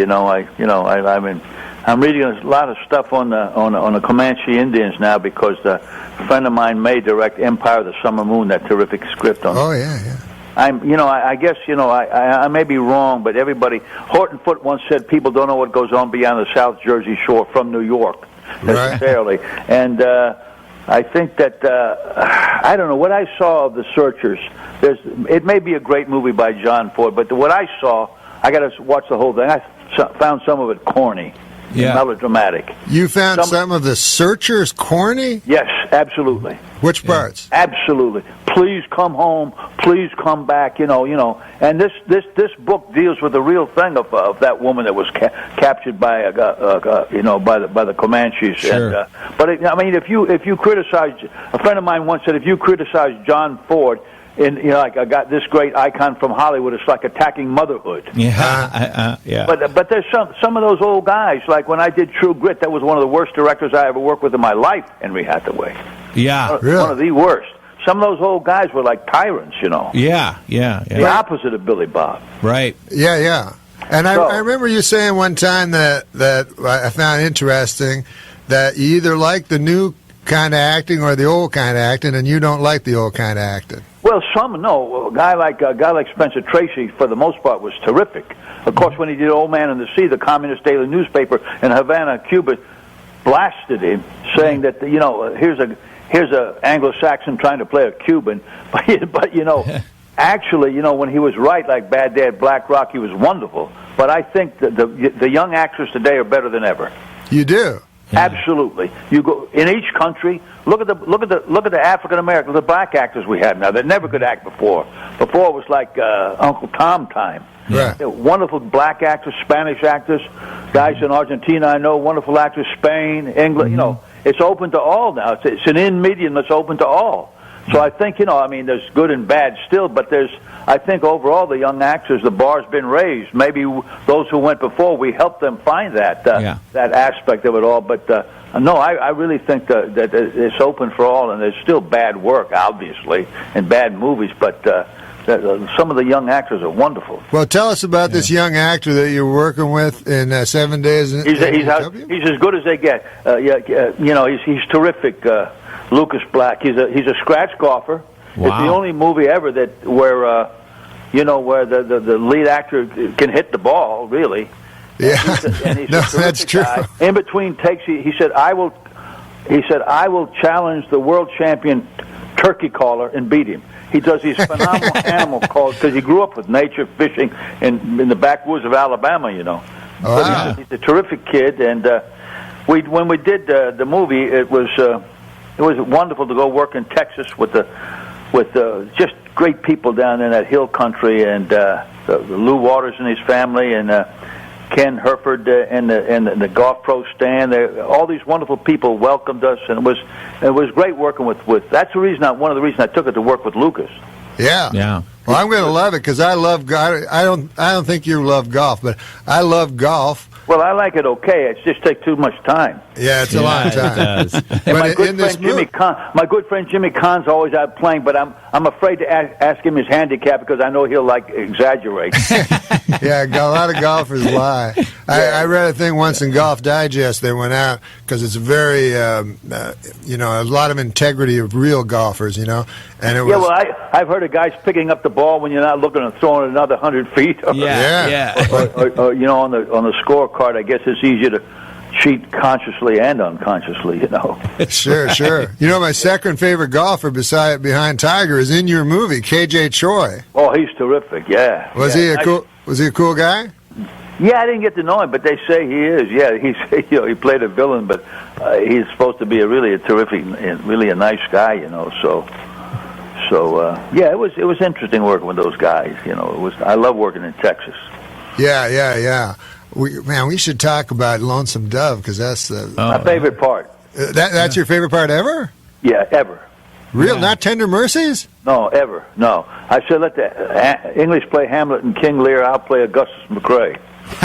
What's interesting? I just thought of this, but you, in many, like we were talking about Tomorrow, Boo Radley, obviously, you played. Horton Foote, the great writer, my friend. It was wonderful, man. And so many of these parts that you played were very, is the word taciturn? People that don't speak is that a word? Yes. I don't know if that's a word. But you don't speak a lot, and in Tomorrow, you virtually don't speak at all. Well, when I did, I saw a guy in southern Missouri who wants to talk like a cow. So that's the way I kind of did it. We did it as a stage play first for 25 performances at Herbert Berghoff's studio in New York City, and then we did the movie afterwards. Yeah, so it was like a complete experience. But it just occurred to me since you played these characters before Lonesome Dove that were very non-verbose, that maybe Call would be the guy that you would play. Well, that's what McMurtry still says that I should have played Call. He wrote it. He's absolutely out to lunch on that. You mean after the movie? My ex-wife said to me, I read a novel I like better than Dostoevsky. Don't let them talk you into playing Call. You got to play this other guy. Oh, really? Yeah. So I really. So even after the miniseries, McMurtry thought you were miscast. Yeah, well, that shows you where his head is. Well, can we come back? Can you stay for another thing? Because I wanted to talk about faith with you. Yeah, okay, we'll talk about a little faith. Come on, let's do that. That'd be cool, baby. All right, we'll be back with the greatest actor in the world by my standard and by his own, self-admitted.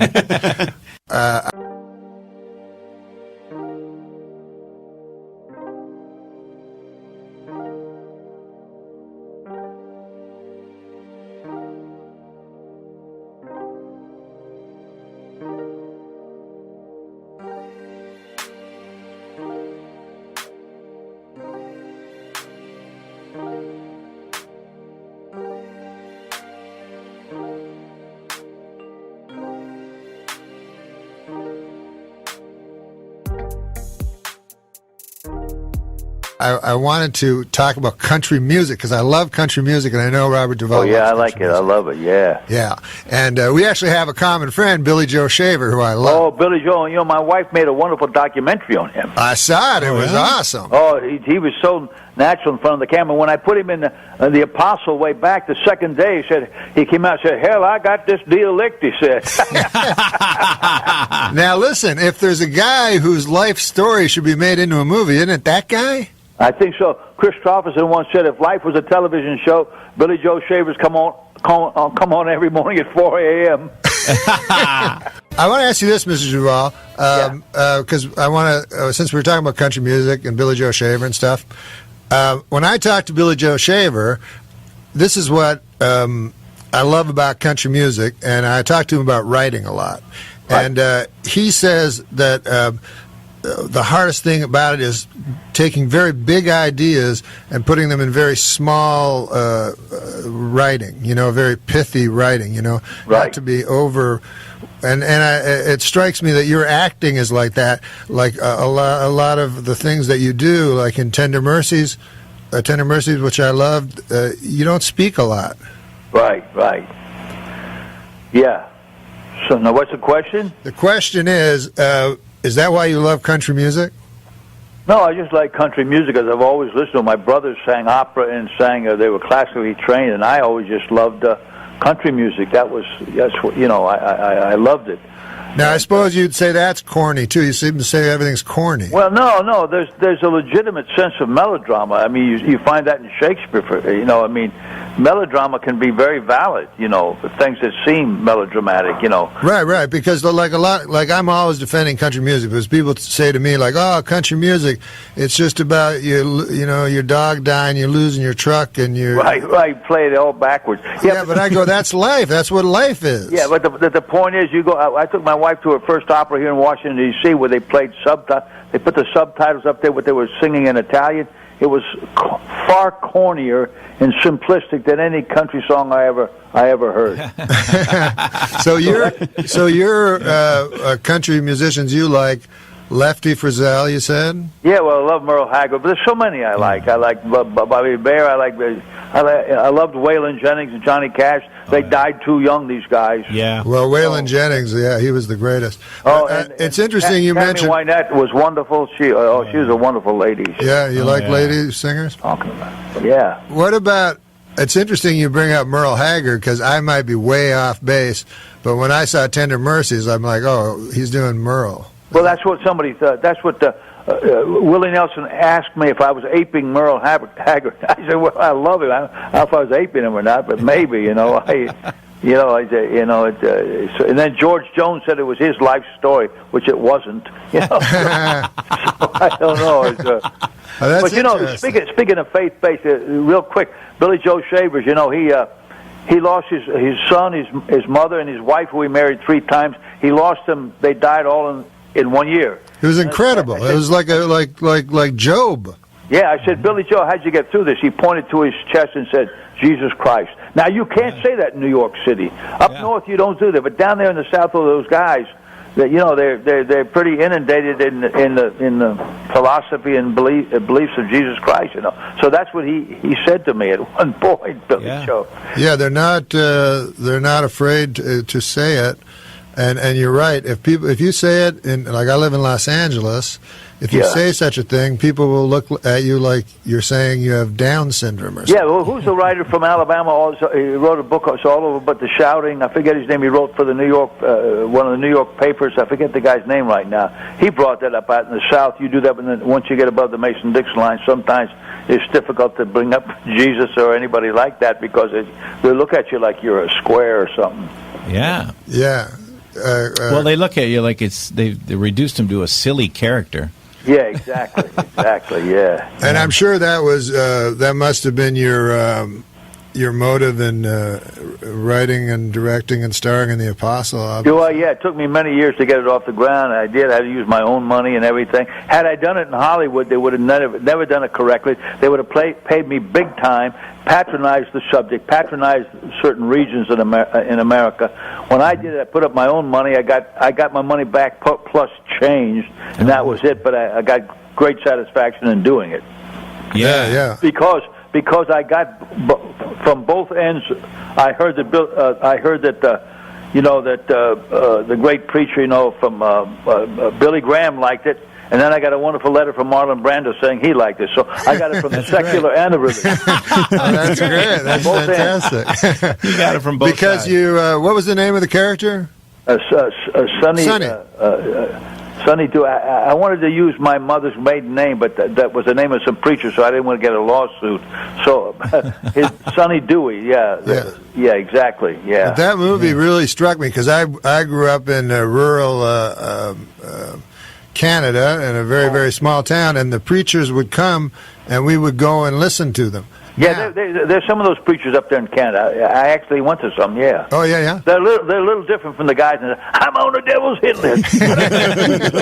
Well, we never had the Southern Baptists, but we would have the famous people from the United States come, and you could tell, I could at a young age, who were the real guy. Now, I don't know. I can't look into a man's heart, but some of them seemed fake. Like, for instance, I saw Jim Baker. He seemed like a complete fake.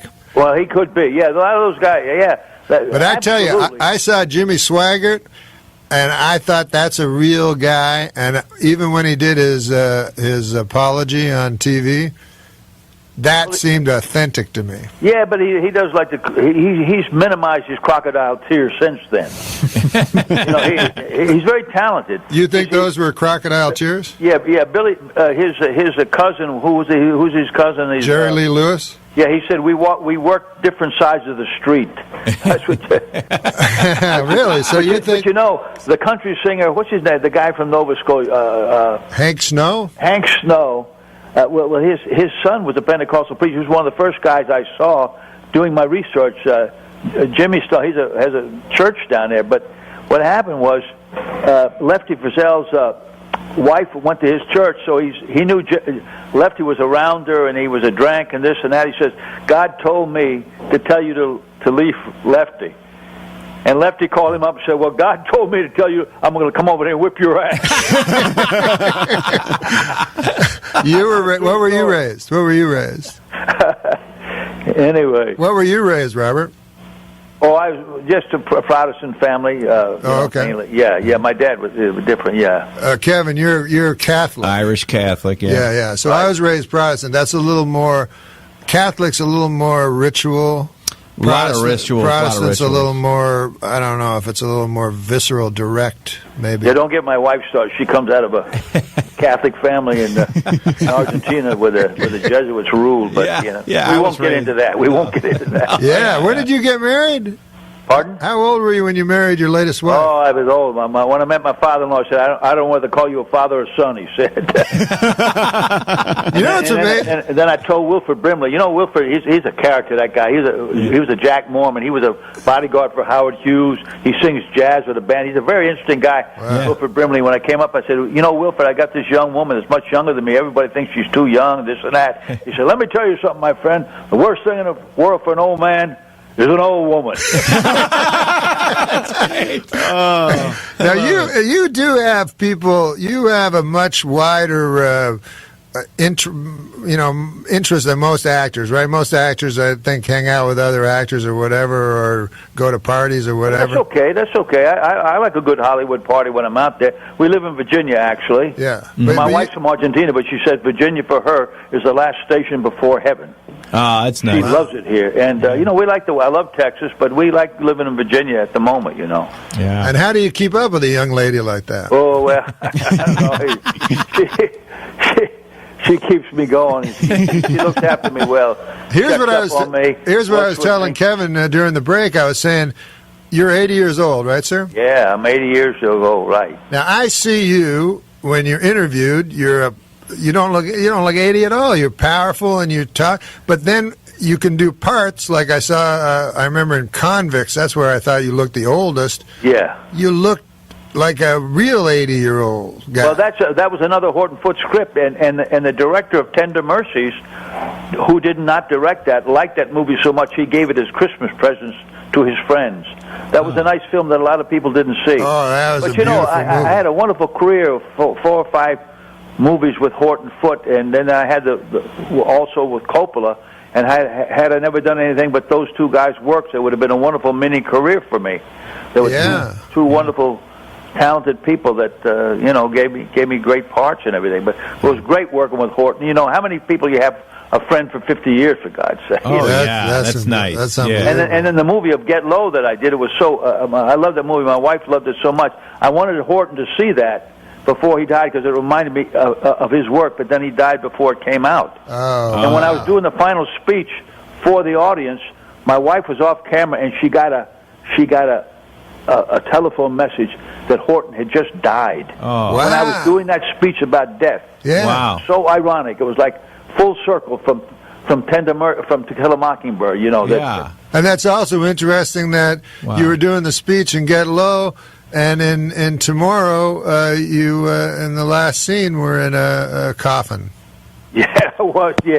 Also in the coffin yeah. Well, you mean in the Convicts? I was in a coffin. In Convicts, I mean. Yeah. Yeah, exactly. Yeah. Wow. So who did Convicts?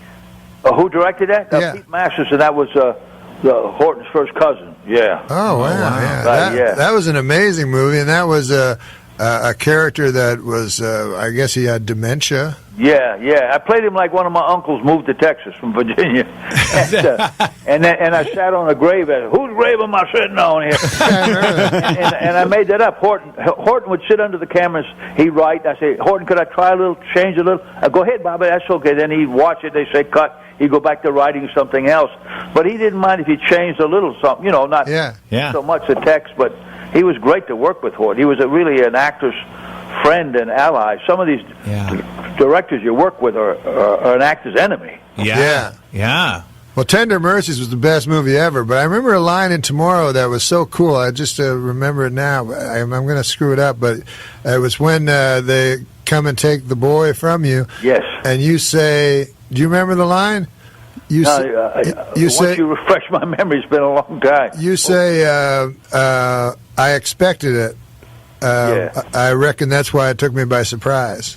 Yeah, I think that was scripted, though. Yeah, with Horton. Wonderful line. Yeah. I wouldn't see that movie for a year. I was so ticked off at the producers and everybody. They cut a scene where I ride on my mule 30 miles to see that son when he's grown up.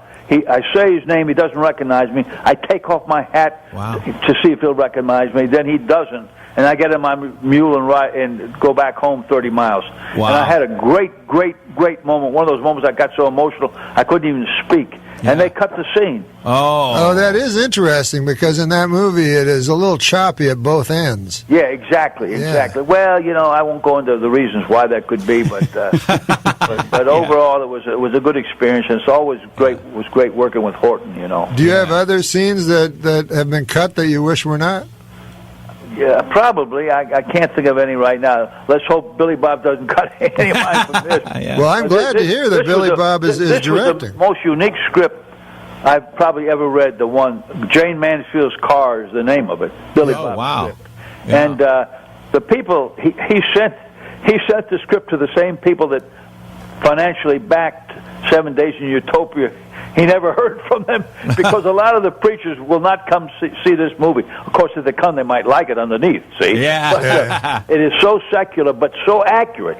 Yeah, you can't. Like a guy called in, a faith-based station called in when we were doing publicity, and he brought up the fact that in the Old Testament there's a lot of R rating. Yeah, you know what I'm saying? Yes. And so it's the secular and as long as it's done accurately and beautifully, it can be a little shocking to some people. But as long as it's done well, as Billy Bob has done, I think, in this movie, then it becomes a valid statement of filmmaking. Right. When you do a movie, since Gus McCrae was such an incredibly fully realized character and so great, then when you do Broken Trail or Open Range or anything like that, do you have to try not to go into that, or is it you know what I'm saying? What do you mean go into it? Well, is it a tough thing to try to match that because they're similar characters? Well, similar to a point. Yeah, they are. I actually feel that if you looked at Broken Trail in its entirety, I think it was better made than Lonesome Dove. Really? I mean, Lonesome Dove's my best, but it's right up there, and and somebody said, this and that. It's not a faith-based movie, but it's a wonderful movie in that these guys saved 5 Chinese girls from servitude and prostitution. The original script, and it was really nice to make. But like with Lonesome Dove, you get 7 hours to develop a character, And a lot of actors won't do TV because you do TV in your career and you try to get out of it to get into features. But then once you get a certain leverage, you'll go back to do something like Lonesome Dove or Stalin, in television. And television can be great. It's still action and cut. I mean, you're playing characters, so but you do have sometimes more time to develop a character. And westerns are my favorite movies. They always go like westerns are dead, and then a western. No, they're not dead. People say that, but people always look for them, and they're always doing them. There's a flux of a bunch coming back for TV now and everything. There was a great western a couple years ago about with a big long title. Remember that movie, Kevin? The Coward. The Coward. Jesse James and the Coward. Yeah. Oh yeah. It was interesting. Did you ever see that? Yeah, I thought it was well done. Yeah, I thought that was amazing, and they had no music. The guy did good playing Bob Ford, but Lucas Black would have been terrific too. Boy, he would have been great playing that part. Yeah. No, I like some of what Brad Pitt does. Did you ever see him do the movie Snatch? Oh yeah. He was fantastic. He was fantastic playing that gypsy. Because I know a little, but I directed a movie once called Angelo, My Love, where I only used one professional actor, and all the rest of the actors were American gypsies, and they were terrific natural actors.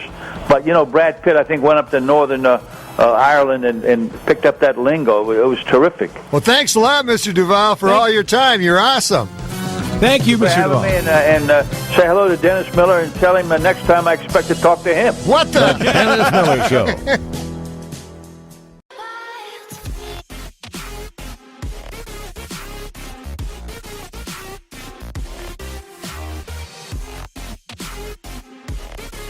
I don't know if you know this, because you've only, on the app, you've only seen my face.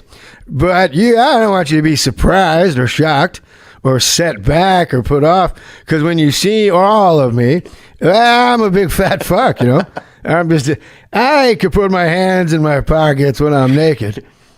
I'm a big gal. I'm chafed. I don't know, man. Dude, Norm. I haven't done Norm in a long time. Where have you been, Norm? What's been going on, man? Well, I've been on these dating apps, How about that Bumble? Yeah. That's good. Because that one scrolls up and down, not left and right. Yeah. So if you want information on the lady, you have to go down to the bottom, And then way at the bottom, it says she lives in St. Louis. All right, what am I going to do? Yeah. St. Louis? What am I, a Cardinals fan? What, the H? Yeah. What the H? What am I fucking going to take her out for a Busch beer? I could go down a rabbit hole. Sometimes I just can't stop doing that. And Norm, some people are saying you're still living with your mother. Is that true? No, that's crazy talk, Yeah. I may drive around Natchitoches, Louisiana naked just because I like that gal that cuts her kid's hair on the lawn, Yeah. Neighborly. Yeah, Toby's mom. I like these girls on the apps that go long-term relationship only. Yeah. I don't believe that's true. Nobody, Theo, walks onto a car lot unless they want to buy a cock. Have you been with some pretty bigger gals, Norm? You seem like a guy that knows his way around a real two-bedroom lady, Yeah, it's funny you bring that up. 2-bed. Oh, my God. I don't have to think I'm making fun of him. Oh, dude, everybody's making fun of Norm, man. Why? He's the best. No, he's the best. Hold on. I am not making fun of Norm. I don't think you're making fun of him. I know you. Artie Lang told me they were doing San Francisco together, and Artie Lang was opening for Norm. They're in San Francisco, and right before Artie goes on stage, Norm goes, "Hey, Artie, no, don't do any of that fag stuff, Don't do any of that fag stuff out there. San Francisco, you can't go out there and do homosexual jokes, And he's like, well, I like to. He goes, yeah, no, you can't do any of that gay fag stuff. It's not going to fly here, You have to have respect for where you are. Yeah. So Artie goes out, this 20 minutes. Norm comes out, his first joke. Hey, how many fags here have AIDS? They say AIDS does not discriminate, but only gay guys have it. That's kind of discriminatory, And I think not discriminating is supposed to be a good thing. Something like that. But she goes right on stage, hey, how many fags here have AIDS? Oh, man, that's good. Hey, don't do any of that gay stuff, okay, Artie? Like, you have to be quiet, you know? And we did about 7 cities. So we came to San Francisco, and I had only done a club here. And Norm comes up to me, and this was good. Norm just loves torturing people, and he does it in the most brilliant way. Right. He comes up to me and goes, listen, man, we're in fucking San Francisco. No gay shit. And I go, all right. Well, if I played San Francisco before, he goes, nah, that's like you're at a club. There's a fucking theater, man. There's critics out there. Don't fuck me, man. No gay shit. And I go, all right, fine. So I go, 20 minutes, and I have 4 seconds at that point in my life without gay stuff. So I get through the 20 minutes. I introduce Norm. Norm walks out, and I'm listening from the back. Before he says, good to be here, you're a great crowd, nice to be here, the first thing that comes out of his mouth, hey, how about that AIDS? He goes, I read all this bad shit about AIDS, but then I read that AIDS doesn't discriminate. And that's kind of nice. And then like 10 seconds goes by, and this is what you hear him say, where are you going? Oh, God. What a puppeteer, man. What a puppeteer. I love him. Yeah, I'd love to be in his head for a minute. And he reminds me of like a Midwest and of like a, he reminds me of like so many characters that you just don't see anymore, Well, yeah. I mean, you never have seen a guy like that. Yeah. Like, it's always been off the beaten path. Yes. Like, guys like Norm, guys like Colin Quinn, guys like Richard Lewis. Think of how much they had to bomb before they found a theater of people that came to see them regularly. That mastered that. Because it's such a finite frequency.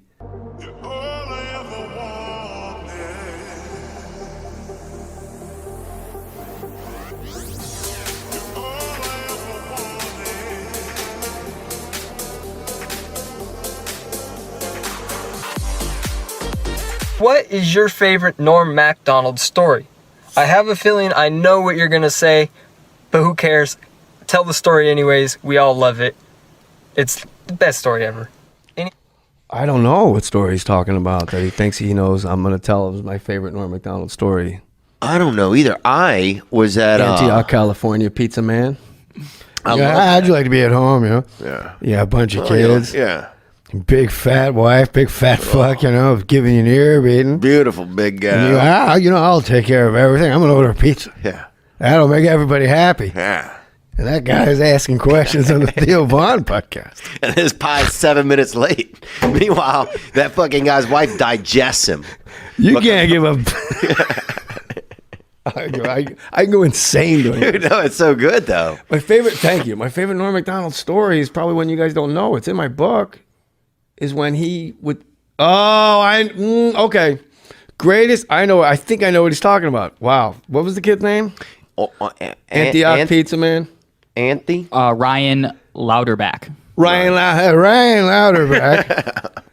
From the Antioch Louderbacks, not to be confused with the ones in Pahrump.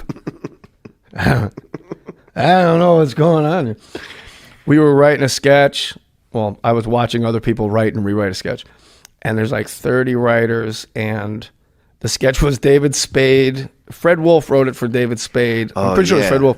And it was a weight loss supplement, but it was just PCP and crack. Oh, yeah. And so you put it in a milkshake, and you smoke it, and you just go about your day.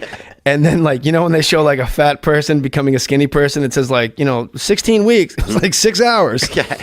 And David Spade's like, I'm going to help you lose weight. You just hear, ride the snake.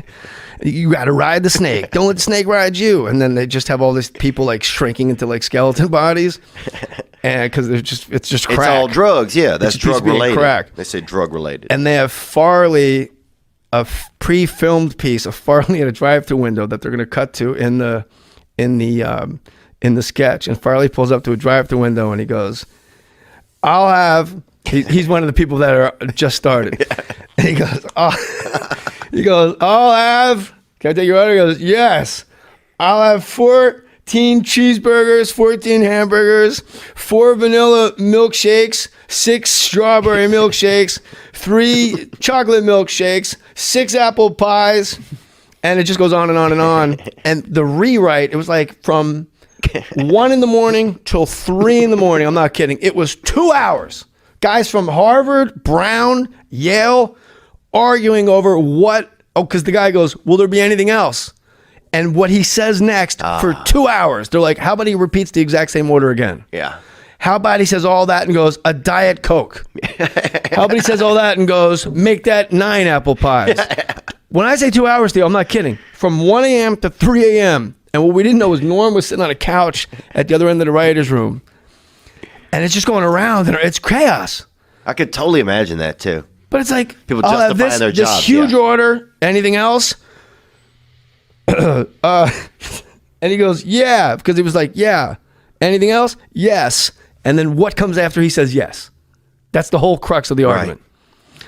And Norm goes, we know he's in the room, he goes, hey, you guys, we're all jumping. Hey, you guys got Chris going, give me all that food, like 14 of those things and 25 apple pies, you know?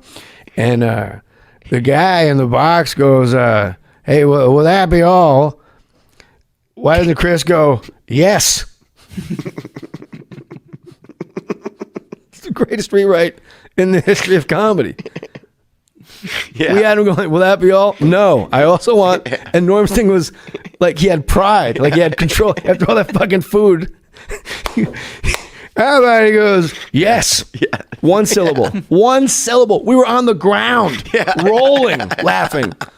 And then when they filmed it, he's like, I'll take 14 cheeseburgers and 44 fries and this and 22 cheese milkshakes and this and the apple pie. And the guy goes, will that be all? And Farley goes, yes. Like he's proud of himself. It was fucking amazing. It was white hot. One thing that's funny, here he said, asked me to write dirty work too, so I worked all day yesterday and finished it. This is Norm MacDonald on Twitter. Just yesterday. He's working on dirty work too. First of all, it's got to be a parody tweet because it's a 500-page manuscript. Scripts are usually about 106 pages. What's the Instagram though? Thank you. I think he's actually got some pages out. Wait, what did he cross out before he wrote Norm? Written by me. Oh, okay. He says Norm. He's a genius. Dirty Work 2. No, I'm done pranking now. I'm married to a beautiful scientist. Oh, Brad Pitt's in it too. She's rich and she has a beautiful face, and we have a cat named Kitty, and we love Kitty like a child because, well, Marge cannot have children because the chemicals in her lab have rendered her barren. All capitals, rendered her barren. Well, I gotta go home and read that. Do you think one of the reasons that, what did Norm do after SNL? Did he just tour? He had a sports show on Comedy Central briefly. People love him it was so brilliant. much. I'm one of those people. I'm powerless. He makes me laugh so hard. Yeah. Dude, he just made me laugh through you so hard. That yes was probably the most I've laughed in months, man. That's in my book, the Gasping for Airtime book. It was like, it was a one syllable. Yeah. That was, yes. Like we'd argue over what to name a high school. Like opening shot of Jefferson High. Too urban. Fuck it, high school high. Don't be too jokey. Yeah. Don't tip it. This, like all these things you don't even know what it means. It's like, just name it a high school. David Spade the other day was he's a funny guy, man. He was telling me a Norm MacDonald story where they all went on a plane to do a show somewhere together, and he just said one of the ways that Norm makes you laugh, he'll be like, well, what is this? And it's just like a door, you know, and he's like, or like a chair. He's like, well, David, what is this? You sit down. It's what the H? Yeah, what is this little ledge here? He's like, it's a chair, Norm. It's a chair. He's like, well, what do you do with it? There's 3 of them right here, and it's just. What if I'm not sitting down? It just stays here. But he went on like this 5-minute monologue of Norm MacDonald asking him what a bathroom door was, and it was one of the funniest things I'd ever heard. And it was just, he just says, I don't know if it's his voice or what it is about Norm MacDonald that just makes. I mean, I don't know. It's just there's nobody like him. It's the only thing making that sound. Right. It's a dog whistle. It's the only. You can only get Norm MacDonald with Norm MacDonald. It's the only sentient being that emits that transmission. Gang, yeah. Like we all got like all these influences going through us at different times and regional accents and dialects. He's just Norm. Yeah. I like. And now, if a guy like Norm walked into a place to get work, it'd be like, oh, nah, man. Yeah. It's just so, they've missed a lot of norms, I feel like. I feel like there's been a lot of norms over the years. They might. What I've been doing very recently is every day I find a new word. A new word every day. A new word every day, and I incorporate it into my everyday vocabulary. So if I asked you today what your new word is, you would be able to tell me. Absolutely. Today's word for me was erudite. Erudite. And it's learned in arcane subjects and widely read. Erudite. Yes, I'm familiar with that word. Do you know sesquipedality? Sesquipedality, the use of long words, sometimes applied as a derogative to connote pretentious and overbearing posturing. Sesquipedality. That's a good one. How about this one? Repercusative. And that's it's basically, well, let me tell you what it is. It's a bitter, ignorant person who, entirely unaware, sees his own faults projected onto the behavior of others. Repercusative. Hazardling, a lowly sniveler who risks his position by making clumsy innuendos about a great and virtuous person who's clearly his or her better. Hazardling. Bumquacious. Adjective. In the manner of a desperate coward whose last resort is to make veiled threats to someone he envies and probably fears because they're younger and way more sexually potent. Bumquacious. Dimatoid. A feeble-minded asshole who is a failure at everything, but he deludes himself into thinking he has one small talent, which he doesn't even have. Dimatoid. Canuckadile. Canuckadile. Yeah, it's a migratory Canadian rodent. Canadian? Yeah, often found rummaging in the dumpsters around Hollywood for toxic scraps to stuff in his leering, hideous face. Canuckadile. That's you. Coprogustiac. A noun. Vulgar, a half-recovered drunk comedy club manager who subsists entirely on the foul-smelling sweepings from the fetid floor of animal cages, and who is a hair's breadth away from a brutal beating with a Louisville slugger. Coprogustiac.